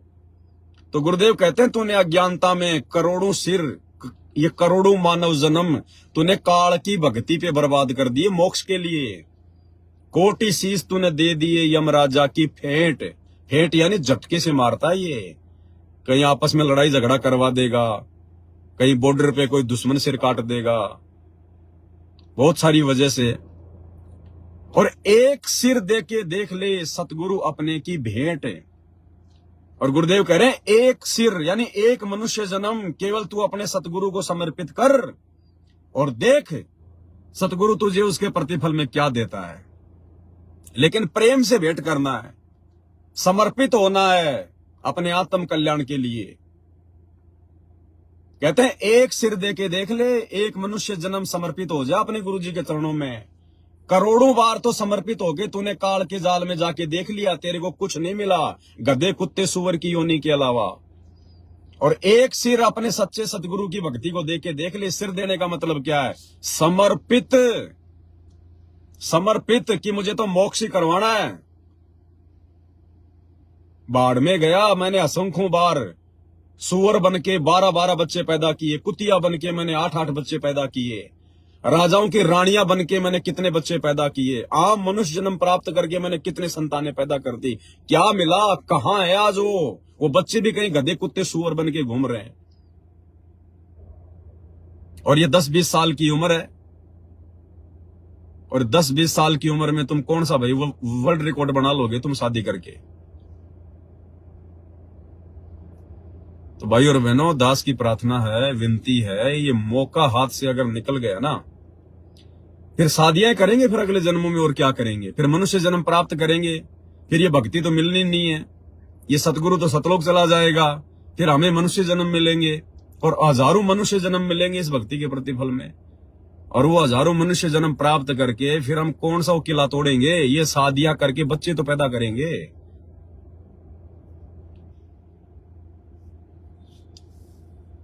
तो भाई दास की प्रार्थना है, अगर रमेणी भी करनी है, शादी भी करनी है, तो थोड़ा धैर्य रखो। ये तुम कोई फौज पुलिस की भर्ती में तो लग नहीं रहे रमेणी करके कि भाई तुम्हारी जो उम्र है वो निकल जाएगी, कि उसके बाद फिर हमारा जो है वो ट्रेनिंग नहीं होगी। तो दो 3-4 साल की बात है, सतगुरुदेव भगवान आ जाते हैं। आने के बाद में फिर कोई अच्छा भगत देख के, कोई ढंग का भगत देख के, और फिर मालिक से आज्ञा लेके परमात्मा के सानिध्य में रमेणी करना, ताकि तुम्हारी रमेणी भी सही चले। और वर्तमान में परीक्षा का समय है, परीक्षा के समय में तुम आंख बंद करके चल रहे हो, तुम्हें पता है कौन भगत क्या है, किस भगत के मन में क्या चल रहा है। ये 4 दिन का नशा होता है, ये ब्याह शादी रमेणी का। ये 4 दिन बाद में फिर वो नहीं लगेगी फिर अच्छी। अब तो बड़ा उसके ऊपर कोई मोहित हो रहा है, कोई फिदा हो रहा है, और 4 दिन बाद में फिर वो घर की मुर्गी दाल बराबर हो जाती है। दुनिया भर का बोझ आदमी सिर पे ले लेता है। क्या कहते हैं गुरुदेव भगवान, रिंचक सा सुख और दुख पहाड़ समाना।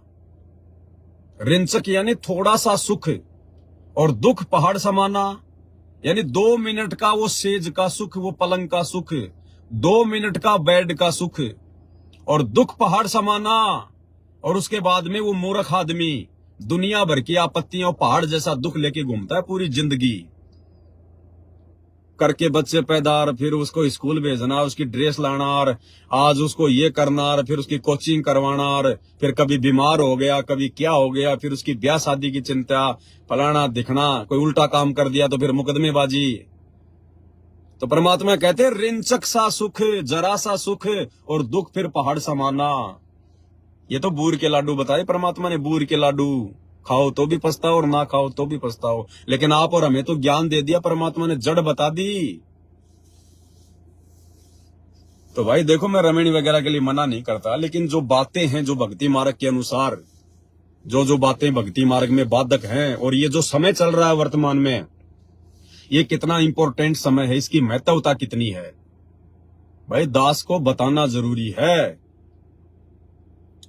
और कोई मूर्ख ये सोचे कि हम ब्याह शादी नहीं करेंगे तो फिर बुढ़ापे में फिर हमें कौन संभालेगा, हमारे बच्चे तो होंगे नहीं। तो भाई ये अगर इतना भी अगर कोई सोच रहा है ना कि बुढ़ापे में फिर क्या होगा, मेरा अकेले का क्या होगा, तो वो फिर मां मूर्ख आदमी है, उसको ना तो अपने गुरु का ज्ञान समझ में आया, ना उसको भक्ति समझ में आ गई। अरे आने वाला समय तो ऐसा समय आ रहा है, भगत लोग, अगर ऐसा कोई भगत भाई अगर दिखाई दे गए ना, संगत में दिखाई दे गया, उसको हाथ जोड़ के अपने घर पे लेके आएंगे कि भगत जी घर पे चलो, सेवा का मौका दो, भगत जी घर पे चलो, सेवा का मौका दो, हम आपको कहीं नहीं जाने देंगे, अब अपने माता पिता की तरह आपकी सेवा करेंगे। क्योंकि समय क्या आ रहा आगे, सतयुग, सतयुग। जैसे वो इंद्रमती रानी और साधु महात्माओं को ढूंढने के लिए भूखी बैठी थी, ऐसे ही भगत भाई बहन आने वाले समय में अगर कोई ऐसा है भगत होगा, अगर ऐसा कोई भाई बहन, कोई माता संगत में होंगी जिनके बेटा बेटी नहीं होंगे, बुढ़ापे में जिनकी सेवा करने वाला कोई नहीं होगा, उनको ढूंढ ढूंढ के लाके अपने घर पर अपने माता पिता से भी 100 गुना अच्छी सेवा करेंगे। इस भक्ति से इतनी दया, धर्म, इंसानियत, मानवता हमारे हृदय में सतगुरु रामपाल जी भगवान जो है बल्कि भर रहे हैं। वरना सतयुग जैसा माहौल क्या आएगा। सतयुग में अपना पराया नहीं होता कोई, अपने जैसा दुख लोगों को दूसरे का दुख लगता है, उसको कहते हैं सतयुग। कोई भेदभाव नहीं, कोई अमीरी गरीबी नहीं, कोई जाति पाति नहीं, कोई धर्म की बातें नहीं। जीव हमारी जाति है, मानव धर्म हमारा, हिंदू मुस्लिम सिख ईसाई धर्म नहीं कोई न्यारा। तो इस सतगुरु रामपाल जी की भक्ति में वो पावर है इस भक्ति की शक्ति से सतयुग आएगा, ऐसा आचार विचार व्यवहार हो जाएगा लोगों का। तो आपको बुढ़ापे में परमात्मा, और गुरुदेव ने सत्संगों में क्या बताया, ऐसे ऐसे उदाहरण दिए गुरुदेव ने। जो भगवान की भक्ति करता है ना, तो भगवान भी नौकर का रूप बना के उसकी सेवा करने चला जाता है। ये तो असंख्य अनंत कोटि कलाओं का स्वामी है, चाहे जितने रूप बना ले भगवान। वो एक भगत था, उसको दस्त हो गए थे, उसकी सेवा के लिए एक नौकर रहा करता था। अब एक दिन उसकी तबीयत खराब हो गई, उसको लग गए दस्त, उस भगत को जो भगवान की भक्ति करता था, बूढ़ा हो रहा था। और उधर से नौकर की मां मर गई, तो उसने कहा कि महाराज जी मेरी मां मर गई, जाना जरूरी है। अब उसने भगत ने भी नहीं रोका कि भाई बहुत दिन हो गए लड़के को, और मैंने 20 दिन इसको जान दे, देखी जाएगी मेरे भाग में जैसा है, दुख सुख पाके अपना काम करूंगा। वो नौकर चला गया अपने गांव, और आधी घंटे बाद में उस नौकर का रूप बना के भगवान आ गया। और 1 महीने तक जब तक वो नौकर नहीं आया, भगवान ने नौकर बन के उसकी टट्टी पेशाब उठाई, उसका खाना बनाया, उसके कपड़े धोए, और कई बार वो धमका भी दिया करता था, अरे तू ढंग से काम नहीं करता। डांट खा खा के भगवान ने अपने भगत की जो है मतलब लैट्रिन उठाई। तो यही तो भगवान है वर्तमान में, वो सतगुरु रामपाल जी भगवान, जिसने ये सारे उदाहरण पेश किए। तो क्या नहीं करेगा परमात्मा। अरे दास किसको कहते हैं, सपने में बरड़ाई के जय कोई कहिए राम, वाके पक्की पावड़ी मेरे तन का चाम। इतना प्यार करता है भगवान अपने भगत से, लेकिन हम अभी तक भगवान की परिभाषा से अपरिचित है। हम अभी भगवान की परिभाषा से अपरिचित है। हमने तो भगवान इनको मान लिया जिनके हाथों में 8-8 हथियार हो, जिनके हाथों में तीर कमान हो, भाला हो, कोई त्रिशूल हो, कोई सुदर्शन चक्कर हो। हमने तो इनको भगवान मान रखा है, जो थोड़ा सा कुछ बोल दे उसकी गर्दन उड़ा दे।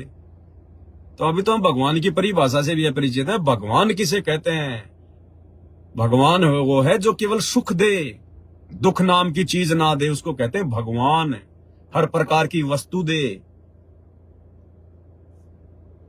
तो वो भगवान धरती पर सतगुरु रामपाल जी है। इनके ज्ञान से समझ में आएगा, भक्ति विधान से समझ में आएगा। तो भाई और बहनों, आपने वर्तमान में जो धरती पर परमात्मा प्रकट है और जो मोक्ष का समय है, जिस मोक्ष के समय के लिए देवी देवता भी तरसते हैं, ये साधु संत ऋषि महात्मा लाखों हजारों साल जंगलों में गुफाओं में तपस्या करके मर गए, उनको भगवान की छाया के दर्शन नहीं हुए। और आज वो भगवान खुद हमें सतलोक ले जाने के लिए आया हुआ है, और हम गफलत कर रहे हैं। फिर ये भगवान असंख्य जन्म नहीं संभालेगा, फिर जो इस मौके को चूक जाएगा, इस समय को। अरे अगर कोई बहन बेटी अगर इस ज्ञान को समझ के अगर शादी नहीं करना चाहेगी, पहली बात तो ये बताओ, अगर किसी ने अगर जो है वो लड़की के रूप में जन्म ले लिया, तो क्या जरूरी है कि शादी करना उसके लिए कोई जरूरी है? कोई संविधान में लिखा हुआ क्या कि भारत सरकार आपको जो है बल्कि जेल में डाल देगी अगर आपने लड़की होने के बावजूद अगर आपने शादी नहीं की? तो लड़के शादी क्यों नहीं करते और फिर भी अपने माँ बाप के घर में रहते हैं? तो क्या लड़की अपने माँ बाप के घर में नहीं रह सकती? क्या लड़की को अधिकार नहीं है? क्या कानूनन उसको बराबर का अधिकार है? ये तो हम लोगों ने समाज को बिगाड़ रखा है। ये तो हम सामाजिक लोगों की आध्यात्मिक अज्ञानता के चलते अपनी घटिया सोच है कि लड़की को घर में नहीं रखना चाहिए, जवान लड़की को घर में नहीं रखना चाहिए। अरे वो जवान लड़का जरूर आपकी इज्जत पे दाग लगा देगा, लेकिन वो जवान बेटी कभी माँ बाप की इज्जत पे दाग नहीं लगाती। कोई जरूरी है? अपने माता पिता के पास में रहो, भक्ति करो और परमात्मा प्राप्त करो और निकलो यहां से। जब लड़का आजीवन अनमैरिड रह के माँ बाप के घर में रह सकता है, तो क्या लड़की नहीं रह सकती क्या? ये कॉमन सेंस की बातें हैं। हमने दुनिया देख के नहीं चलनी है, हमने भक्ति मार्ग को देख के चलना, अपने सतगुरु को देख के चलना है। अगर समाज की मर्यादाओं में फंसोगे ना, जिंदगी में भक्ति नहीं कर पाओगे। और आपकी तो अकेली माँ है। अरे बहन जी, आपका तो सोने पे सुहागा है, क्यों चक्कर में पड़ रही हो फालतू में? क्यों बच्चे पैदा करने की मशीन बन रही हो जबरदस्ती? और साथ संगति से इतना ज्ञान लेके इतना समझ के अपने सतगुरु भगवान को, और फिर विषय वासना में भाग रही हो। आप तो अपनी माँ की सेवा करो, आराम से बढ़िया रहो, बुढ़ापे में उसकी भी भक्ति बनेगी, उसकी भी सेवा होगी, और अपनी भक्ति कर।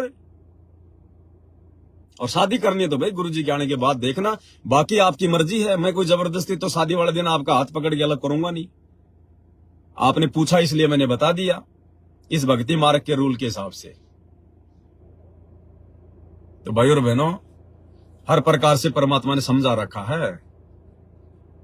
अब चलो, जिन जिन भाई बहनों की शादी हो चुकी है, चलो उनको तो ज्ञान नहीं था, उनको तो इतनी समझ नहीं थी, उस समय तक हमें इतना ज्ञान नहीं था, इतनी समझ नहीं थी, वरना ये पंगा कोई नहीं पालेगा अगर ज्ञान हो गया तो। ये तो काल का षड्यंत्र है, ये ब्याह शादी वगैरह, ये बच्चे पैदा करना, ये तो काल का षड्यंत्र है।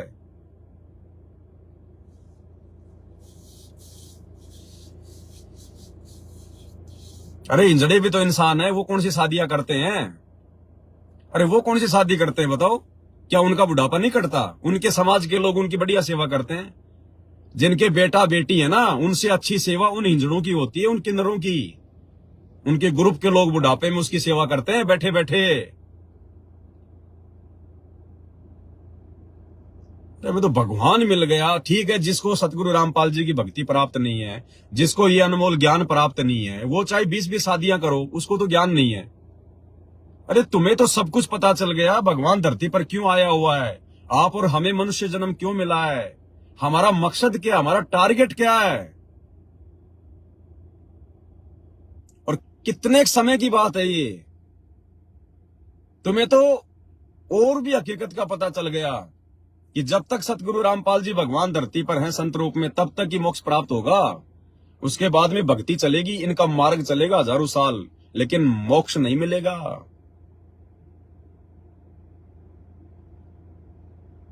तो भाई बाकी आपकी मर्जी है। और दूसरी बात भाई और बहनों,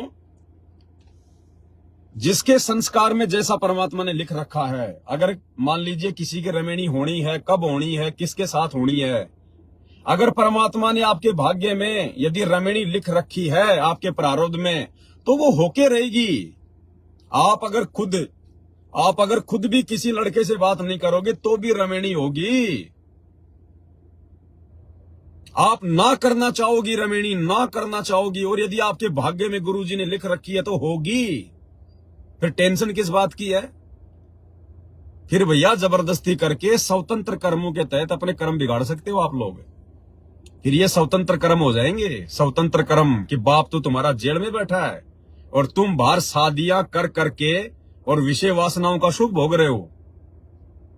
तुम बाहर विषय वासनाओं का सुख भोग रहे हो। ये स्वतंत्र कर्म है। फिर यहां पर स्वतंत्र कर्म बता रखा ना गुरुजी ने, स्वतंत्र कर्म काल ने छूट दे रखी है 25% स्वतंत्र कर्म करने की। फिर ये स्वतंत्र कर्म है। अगर गुरुजी से आज्ञा लेकर रमेणी करोगे तो फिर वो स्वतंत्र कर्म नहीं है। और यदि तुम्हारे माता पिता यदि तुम्हारी रमेणी कर रहे हैं, अपनी खुशी से कर रहे हैं, तो फिर वो स्वतंत्र कर्म नहीं है। लेकिन तुम अपने ही गुरु भाई से, जो कि अपने सगे भाई से भी बढ़ के होता है, इतनी मर्यादा होती है गुरु बहन और गुरु भाई में, जो सगे भाई बहन में भी नहीं होती। और तुम अपने गुरु भाई से और कैसे इस प्रकार से अपनी शादी की बात कर सकती हो? मर्यादा कहां है बहन तुम्हारी? मर्यादा तो तुम्हारी तार तार हो चुकी है, तार तार। तुम खुद अपने आप को चाहे समझो मर्यादा में, वो बात अलग है, लेकिन भक्ति मार्ग के हिसाब से तुम्हारी मर्यादा तार तार है। क्या भाई बहन आपस में अपनी शादी की बात करेंगे क्या? जबकि तुम तो गुरु भाई बहन हो, सगे भाई बहन से भी बढ़ के, कहते हैं ना कि मतलब धर्म का भाई बहन होता है, और धर्म के भाई बहन से भी बढ़ के सतगुरु के शिष्य और शिष्या। संत रामपाल जी के भक्तों को आपस में शादी की बातें करने का, रमेणी की बातें करने का अधिकार नहीं है। बाकी अपने कर्म चाहे कितने फोड़ो, वो बात अलग है। परमात्मा किसी का हाथ नहीं पकड़ेगा।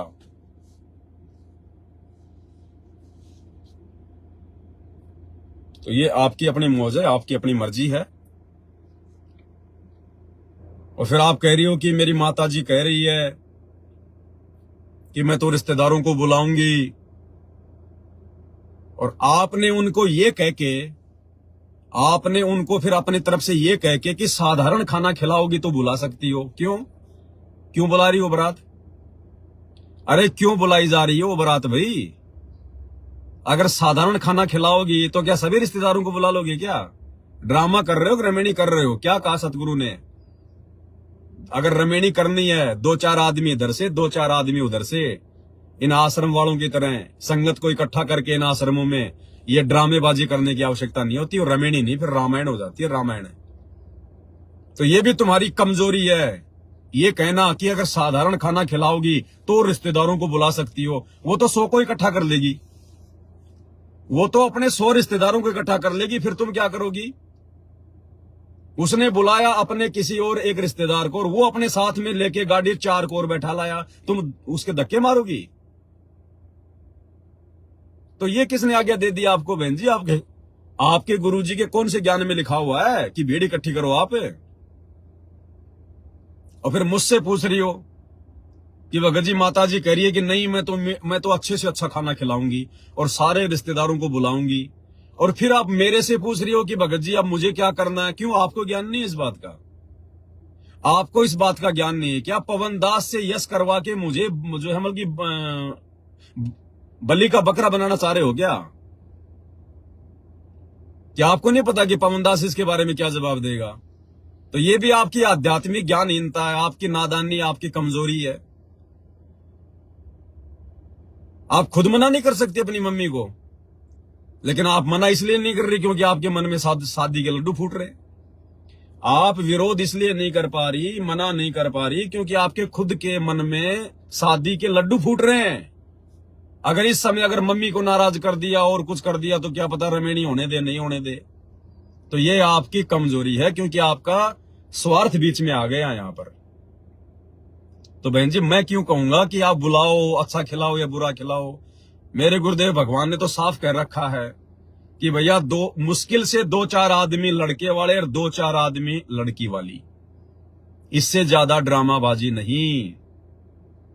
अब फिर आप जानो बहन जी, आपकी मम्मी जाने, आपका अपना ज्ञान आधार जाने। मेरे आपसे देखो, मैं तो आपको जानता भी नहीं बहन जी, खाली आपका मैसेज आया मेरे पास, तो उसी आधार से मैंने आपको जवाब दिया है। और ना मेरा किसी से कोई राग द्वेष ईर्ष्या होती है। अगर कोई अच्छा करेगा तो अपने आत्म कल्याण के लिए करेगा, बुरा करेगा तो अपने लिए करेगा। मेरा तो बिगड़ने वाला कुछ है नहीं।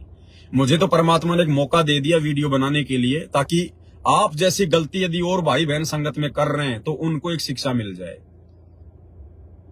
बाकी तो आपकी मौज है, आपकी मर्जी है। अरे हमें तो काल के लोक में जीवित मरना है, तुम लोग जीवित होकर उठ रहे हो, तुम लोग जीवित होने की सोच रहे हो, और परमात्मा कहते हैं जीवित मरना पड़ेगा। अरे कैसी कैसी कथाएं सुनाई गुरुजी ने, कैसी कैसी कथाएं हमें जगाने के लिए कि ना जाने कौन सी चोट इस आत्मा को लग जाए, कौन सी चोट लग जाए इस आत्मा को। अरे भाइयों और बहनों, हम जिस विषय वासना में सुख ढूंढ रहे हैं ना, जिस विषय वासना में हम लोग सुख ढूंढ रहे हैं, संभोग क्रिया में जो सुख ढूंढ रहे हैं, जिस दिन आपको ये ज्ञान होगा ना सतगुरु का, अगर आपकी भक्ति सही प्रकार से चल पड़ेगी, आपको इससे बड़ा कोई दुख दिखाई नहीं देगा, इससे बड़ा कोई दुख दिखाई नहीं देगा। और आप जी यदि पहले ये कुकर्म यदि आप जी शादी करके कर चुके हैं और वर्तमान में छोड़ चुके हैं, तो आपको जब वो कुकर्म याद आएंगे ना, तो आपको अंदर से नफरत होने लगेगी कि हम क्या किया करते थे, हम नीचों को इतनी भी समझ नहीं थी। ये तो सबसे घटिया कर्म है, काल के जाल में फांसने का सबसे घटिया। अब तुम क्या भक्ति करोगे? हम लोग ब्रह्मा जी का जो जाप है, जो गुरुदेव ने दे रखा हमारे को प्रथम मंत्र में, ब्रह्मा और शांतरी का, हम क्यों जाप करते हैं भाई? हम क्यों फंसे हुए हैं यहाँ पर 21 ब्रह्मांड में? हमारे ऊपर ऋण चढ़ा हुआ इन सब का, ब्रह्मा शांतरी का, गणेश जी का, लक्ष्मी जी का, विष्णु जी का, दुर्गा जी का, शंकर पार्वती का। इन पांचों जो ये प्रधान देवता हैं, जो हमारे शरीर में, हमारी रीढ़ की हड्डी में जो ये कमल रूप में है, हम क्यों फंसे पड़े हैं? क्योंकि इनका हमारे ऊपर ऋण है, ऋण। और ये ऋण कैसे उतरेगा? जब हम इनकी भक्ति करेंगे। भक्ति मतलब हम इनकी साधना करेंगे, हम इनके नाम की वो मजदूरी करेंगे। और मजदूरी हम क्यों कर रहे हैं? इन नाम मंत्रों की जाप करके, और ऋण उतारने के लिए। जो कर्जा ब्रह्मा जी का और सावित्री का जो कर्जा हमारे ऊपर जो चढ़ गया है ना, वो कर्जा उतारने के लिए। और उनका कर्जा क्यों चढ़ा? विषय वासना के चक्कर में पड़ के। विषय वासना के चक्कर में पड़ के ब्रह्मा सावित्री का ऋण हमारे ऊपर चढ़ गया, क्योंकि ये रजोगुण के स्वामी हैं। और एक तरफ तो तुम संत रामपाल जी से भक्ति लेके ब्रह्मा सावित्री का जाप कर रहे हो ऋण उतारने के लिए, और दूसरी तरफ तुम विषय वासना में पड़ के उसका ऋण और चढ़ा रहे हो। तो तुम्हारा कर्जा कभी जिंदगी में उतरेगा क्या? अरे भक्ति तो तुम करोगे थोड़ी, इतनी तुम्हारे पास भक्ति हो नहीं पाएगी, और ऋण चढ़ाओगे तुम ज्यादा। अब कोई आदमी तुम्हारे से 1 लाख रुपए मांगता है और तुम उसके वहां पे बल्कि मजदूर लगे हुए हो, और रोजाना वो तुम्हें 500 रुपए देता है कि भैया जब तक रोजाना मजदूरी करके 500 रुपए करके मेरा 1 लाख नहीं चुका दोगे मैं तुम्हें छोड़ने वाला नहीं। और तुम उसके वहां पे मजदूरी कर रहे हो और वो तुम्हें रोजाना 500 रुपए जो बल्कि माइनस कर रहा है कि ठीक है भाई तेरे 500 आ गए, तेरे 500 आ गए, और 1000 रुपए तुम उससे और उधार ले रहे हो। रोजाना 500 की तो तुम मजदूरी कर रहे हो और 1000 रुपए तुम उसी से उधार ले रहे हो, और ये सोच रहे हो कि मेरा कर्जा उतर जाएगा। जिंदगी में नहीं उतरेगा, उसी के ऋणी बन के मजदूर बन के रहोगे। तो एक तरफ तो हम लोग अपना वो पिछला जो कर्जा है, विषय वासनाओं में पड़ के हमने जो कर्जा जो इसका रजोगुण के स्वामी ब्रह्मा सावित्री का हमने जो अपने ऊपर जो है वो चढ़ा लिया है। एक तरफ तो हम ओम नाम का जाप करके जो हमें दिया है जो गुरुदेव भगवान ने, हम उसका वो ऋण उतार रहे हैं, और दूसरी तरफ हम लोग विषय वासना के चक्कर में पड़ के वही संभोग क्रिया करके और उसका हजारों की संख्या में हम उसका ऋण अपने ऊपर चढ़ा रहे हैं। कैसे बाहर निकलोगे? हम तो त्रिकुटी तक भी नहीं जा पाएंगे। तो ये कॉमन सेंस की बातें हैं। तुम भक्ति भी कर रहे हो और तुम अपना जो है मतलब एक तरफ तो कह रहे हो कि हम इनका वो कर्जा उतार रहे हैं, और दूसरी तरफ आप इनका कर्जा और चढ़ा रहे हो। तो कैसे कर्जा उतरेगा भाई? कर्जा उसका उतरेगा जो आगे से कोई ऋण ना ले और पिछला धीरे धीरे मेहनत मजदूरी करके उतारेगा। तो भाई भक्तों, कॉमन सेंस का भी प्रयोग करो। कॉमन सेंस का हमें जीवित मरना पड़ेगा इस काल की तरफ से। ये काल हमें उस समय तक नहीं छोड़ेगा जब तक हम इसकी किसी भी सुविधा का फायदा उठाएंगे अपनी मौज मस्ती के लिए।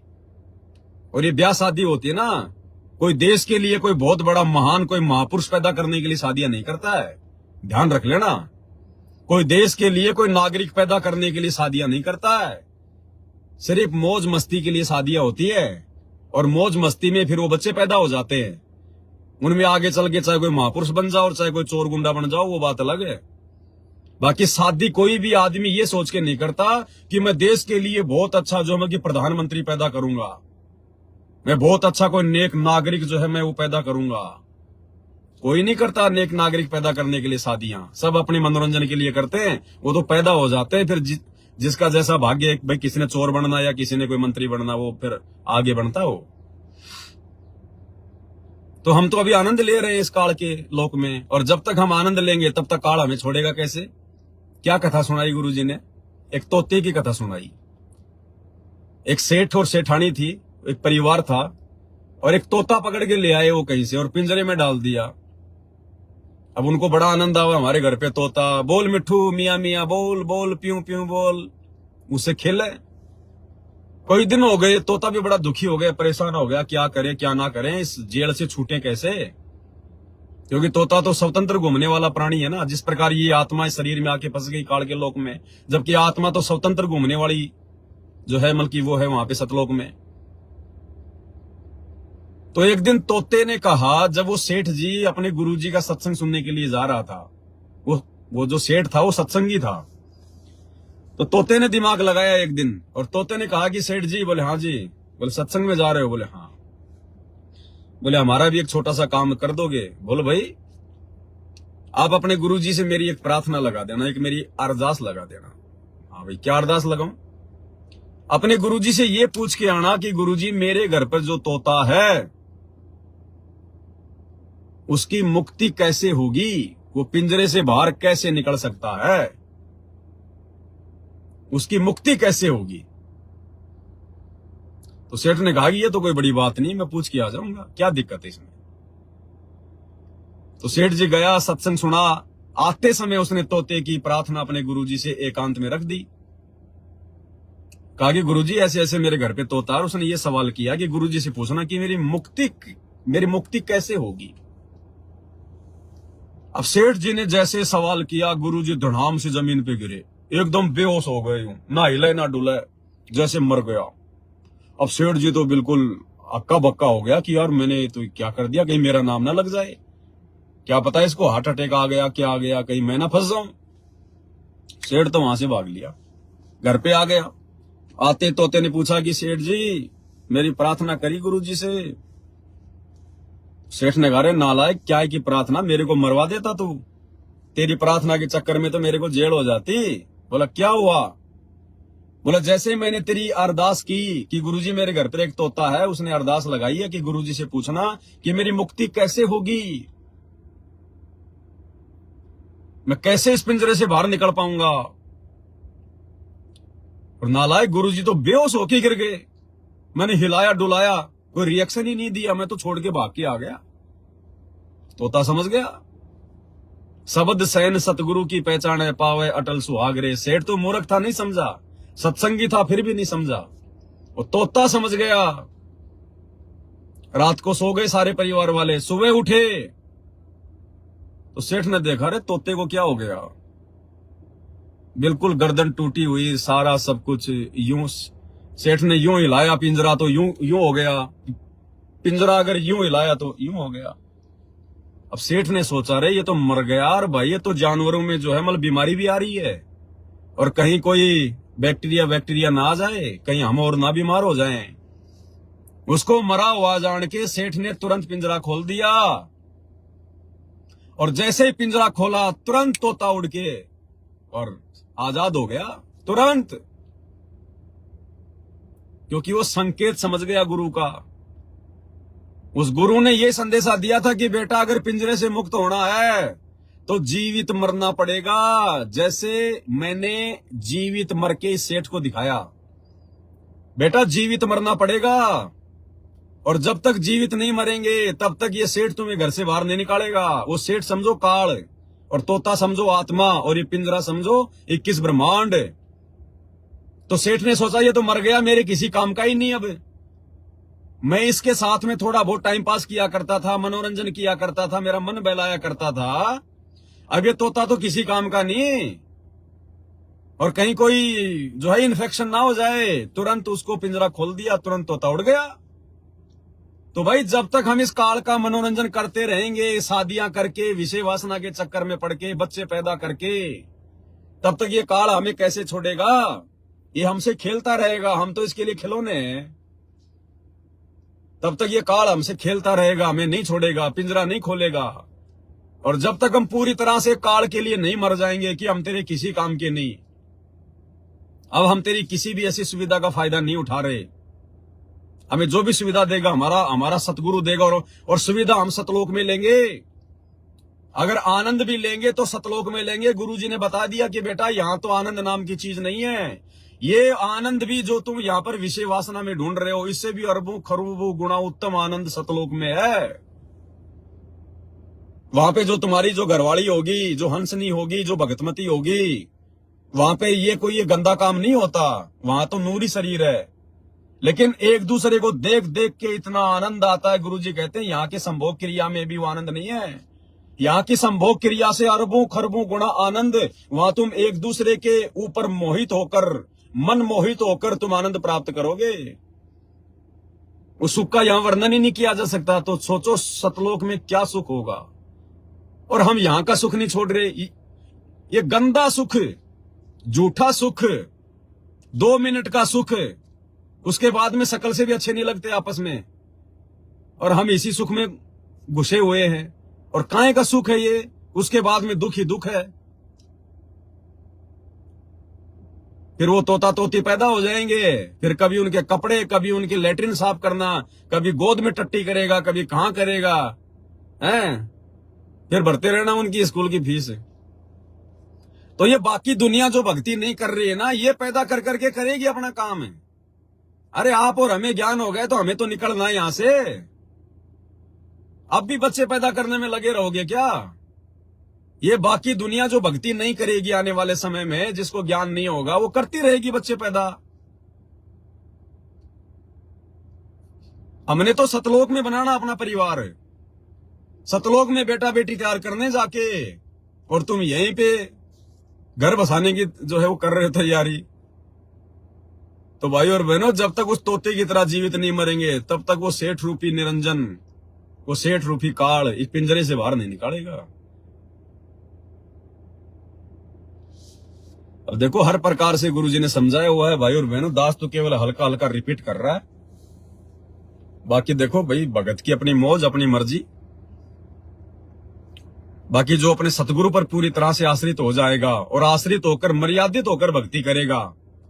आश्रित होने से भी काम नहीं चलता अकेले, आश्रित तो होना ही होना पड़ेगा, साथ में मर्यादित भी होना पड़ेगा। तब सतगुरु अपने पलकों पे रखेगा, अपनी पलकों पर। और भले आपकी शादी हो ना हो, बेटा बेटी हो ना हो, चलो जिन्होंने शादी कर ली और जिनके बेटा बेटी नहीं हो रहे, फिर वो क्या करेंगे बुढ़ापे में? अगर बुढ़ापे की चिंता को लेके शादी कर रहे हो कि बाल बच्चे बुढ़ापे में सेवा करेंगे, तो जिन भाई बहनों की शादियां हो चुकी हैं और जिनके आज तक कोई संतान नहीं हो रही, फिर उनका क्या होगा बुढ़ापे में? उनकी सेवा कौन करेगा फिर? सतगुरु करेगा सेवा, सतगुरु करवाएगा सेवा। तो ऐसे तुम्हारी होगी फिर, अगर विश्वास रखोगे तो। कहे कबीर सुनो बे साधो, मैं तो हूं विश्वास में।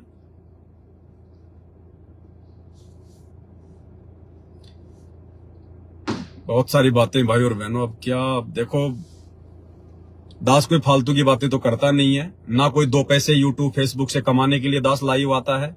ये तो हराम की कमाई है, हम तो सपने में भी नहीं सोच सकते यूट्यूब फेसबुक की कमाई। और ना हमारे पास में इतना फालतू समय है। यहाँ तो एक एक श्वास की कीमत बता रखी है गुरुजी ने। कहता हूं कहीं जात हूं, कहूं बजाकर ढोल, श्वास जो खाली जात है 3 लोग का मोल। और ये दास बार बार लाइव नहीं आना चाहता, मेरी अंदर से इच्छा नहीं होती लाइव आने की, लेकिन जब परमात्मा की तरफ से ज्यादा ही जब मतलब दबाव आता है, तब दास लाइव आता है। क्योंकि मैं नहीं चाहता कि बार बार मेरे वीडियो देख के आप लोग भी अपना समय खराब करो। और मैं डरता हूं कि कहीं परमात्मा मेरे वीडियो ज्यादा देखने से, या मेरी जो है कहीं कोई भगत जो है मतलब उनका कोई समय बर्बाद ना हो जाए। नहीं, इस दास के पास तो इतने टॉपिक हैं, इतने सब्जेक्ट हैं, दिन में अगर 20 बार लाइव आऊं तो भी थोड़ा है। लेकिन परमात्मा से थोड़ा भय है, डर है। मैं कोई पब्लिसिटी के लिए, कोई अपने नाम प्रचार के लिए, मैंने कोई चुनाव थोड़ी लड़ना है कि मैंने कोई वोट बैंक कोई तैयार करना है। ये दुनिया तो अपने स्वार्थ के लिए करती है, सोशल सेवा वगैरह जो भी होती है, अपने फायदे के लिए, अपने स्वार्थ के लिए, अपनी पब्लिसिटी के लिए, जान पहचान के लिए। हम तो जान पहचान मिटाने में लगे हुए हैं। हमें जान पहचान बनानी नहीं है यहाँ पर। हमने तो 21 ब्रह्मांड से अपनी आइडेंटिटी समाप्त करनी है। परमात्मा ने बता दिया, बेटा आज तो ये मनुष्य जन्म प्राप्त करके तू अपनी आइडेंटिटी बना लेगा। आज तो तू अपनी पहचान बना ले, और कल को जब गधा कुत्ता सुअर बन के घूमेगा तब कौन जानेगा तेरे को। तो हमने तो अपनी आइडेंटिटी समाप्त करनी है मेरे भाई। हमने तो सतलोक चलना है। ये लास्ट एंड फाइनल हमारा ये मनुष्य जन्म है, लास्ट एंड फाइनल। और जिसने बढ़ाना है भाई, वो करो फिर अपनी आइडेंटिटी।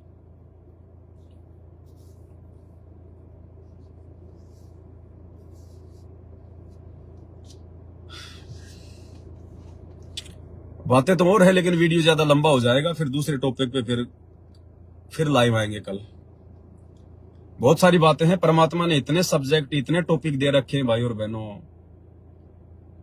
लेकिन वही है भाई, हम जगत वाले लोगों की तरह कोई फ्री नहीं है। अब जगत वाले तो वीडियो बना सकते हैं ज्यादा, उनको ना कोई 3 समय की आरती करनी है, ना कोई मंत्र जाप करना है, ना उनको कोई अपना यज्ञ करना है, ना उनकी कोई मर्यादा है, ना कोई नियम है। उनको तो केवल पैसा है, पैसा दिखता है। तो उनका तो सारा दिन इसी में चलता है। अब आप और हमें तो परमात्मा ने और भी जिम्मेदारियां दे रखी है, भक्ति भी दे रखी है। तो ये बीच बीच में दास लाइव आके संगत में थोड़ी बहुत जो गलत फहमियां जो पैदा हो जाती है ना काल प्रेरणा से, ये सभी भाई बहनों को सावधान करने के लिए दास को लाइव आना पड़ता है, बताना पड़ता है। क्योंकि दास परमात्मा का दोषी नहीं बनना चाहता। कल को गुरुजी कह देंगे, बेटा इस ज्ञान का आप लोगों के अलावा किसी और को तो पता था ही नहीं। और तुम भी अगर अपने भाई बहनों को नहीं समझाते तो फिर कौन समझाता। तो दास तो केवल अपना शिष्य धर्म निभा रहा है। बाकी मुझे ना तो आप लोगों से कोई स्वार्थ है और ना कुछ और है, लेकिन बताना जरूरी है भाई। कल को फिर क्योंकि परमात्मा किसी का दोषी नहीं बनता। जब धर्मराज के दरबार में जब जीव जाता है तो वहां परमात्मा को ये उलाना नहीं दे सकता कि परमात्मा मेरे को किसी ने बताया नहीं, मेरे तक ये जानकारी नहीं आई। तो परमात्मा वहां पर ये वीडियो चला देगा, डिस्प्ले चला देगा, देख वो क्या चिल्ला रहा था, क्या चिल्ला रहा था। ये थोड़ी कि भगवान ही आके समझाएगा तेरे को, हर बात भगवान ही आके समझाएगा। अब एक भगत था और वो रास्ते रास्ते जा रहा था, सामने से कोई हाथी आ रहा था पागल। अब दुनिया इधर उधर भाग रही है और बोला नहीं मेरे को तो भगवान बचाएगा, मेरे को तो भगवान बचाएगा। एक आया दौड़ के, अरे बोला भगत जी साइड में बोले हाथी आ रहा है, पागल हो गया, कईयों को मार दिया। नहीं नहीं मेरे को तो भगवान बचाएगा कि भगवान आएगा। अरे बोला साइड में बोले मेरे भाई, बोला ना भगवान आएगा तब साइड में होऊंगा। इतने में हाथी आया, मारी सूंड की, दूसरे के मकान पे जाके गिरा। और बोले भगवान आप आए ही नहीं, भगवान आप आए ही नहीं। फिर आया भगवान। बोला वो जो आदमी बोल रहा था वो कौन था? अरे वो जो तेरे को कह रहा था, जो चिल्ला रहा था, वो भी तो भगवान का ही बच्चा था। तू साइड में क्यों नहीं हुआ? तो हर काम के लिए भगवान थोड़ी आएगा। भगवान किसी को निमित्त बना देता है, भगवान किसी में जो है वो प्रेरणा कर देता है। और फिर ये मनुष्य जन्म, ये बुद्धि क्यों दी है? फिर हमने कॉमन सेंस का भी तो प्रयोग करना चाहिए ना। हर काम के लिए थोड़ी भगवान आएगा। तो भगवान कह देगा बेटा देख मैंने तेरे लिए संदेशा भिजवाया था, बोल तूने सुना कि नहीं सुना? तो वहां तो सब याददाश्त आ जाती है, हाँ जी सुना था। तो फिर मेरे को क्या उलाना दे रहा है? तो भाई और बहनों परमात्मा दया करें। दोपहर की आरती का भी समय हो रहा है। तो देखो दास तो भाई जैसे जैसे परमात्मा दया करेंगे, प्रेरणा करेंगे, अपनी भक्ति भी करनी है। जो जिम्मेदारी है, जब तक हमारे गुरुदेव भगवान जेल से बाहर नहीं आ जाते तब तक जो जिम्मेदारी है वो भी निभानी है, और ये निभाते रहेंगे मालिक के आशीर्वाद से। तो आज की वीडियो में केवल इतना ही भाई और बहनों। मेरी किसी बात से अगर किसी को कोई तकलीफ, कोई दर्द, कोई पीड़ा पहुंची हो तो दास हाथ जोड़ के क्षमा प्रार्थी है। जो सत्य है वो मैंने रखा है ज्ञान आधार से, बाकी मानना ना मानना ये भाई अपने अपने बुद्धि विवेक के ऊपर है। और रही बात ब्याह शादी की, तो जहां परमात्मा ने संस्कार जोड़ रखा तो होके रहेगी, लेकिन स्वतंत्र कर्मों के तहत भाई और बहनों अपने कर्म मत बिगाड़ो। वर्तमान में ये परीक्षा का समय है, सोच समझ के डिसीजन लो। साल 2 साल में कोई मर नहीं जाओगे, कोई तुम बूढ़े नहीं हो जाओगे।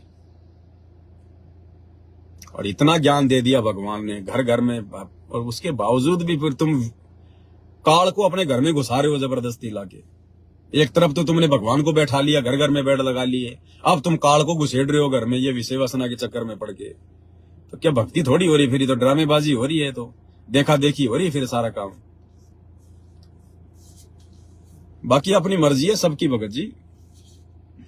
परमात्मा से सद्बुद्धि की भीख मांगो। वर्तमान में ये थोड़ा बहुत समय है, कुछ लेना देना नहीं है, फिर कुछ भी लेना देना नहीं है। इस स्टेज पे आकर साथ संगति से इतना जुड़कर, इतना ज्ञान लेकर भी अगर कोई गलती करेगा फिर परमात्मा नहीं संभालेगा। फिर भाई साहब करते रहना फिर बच्चे पैदा अगले जन्मों में।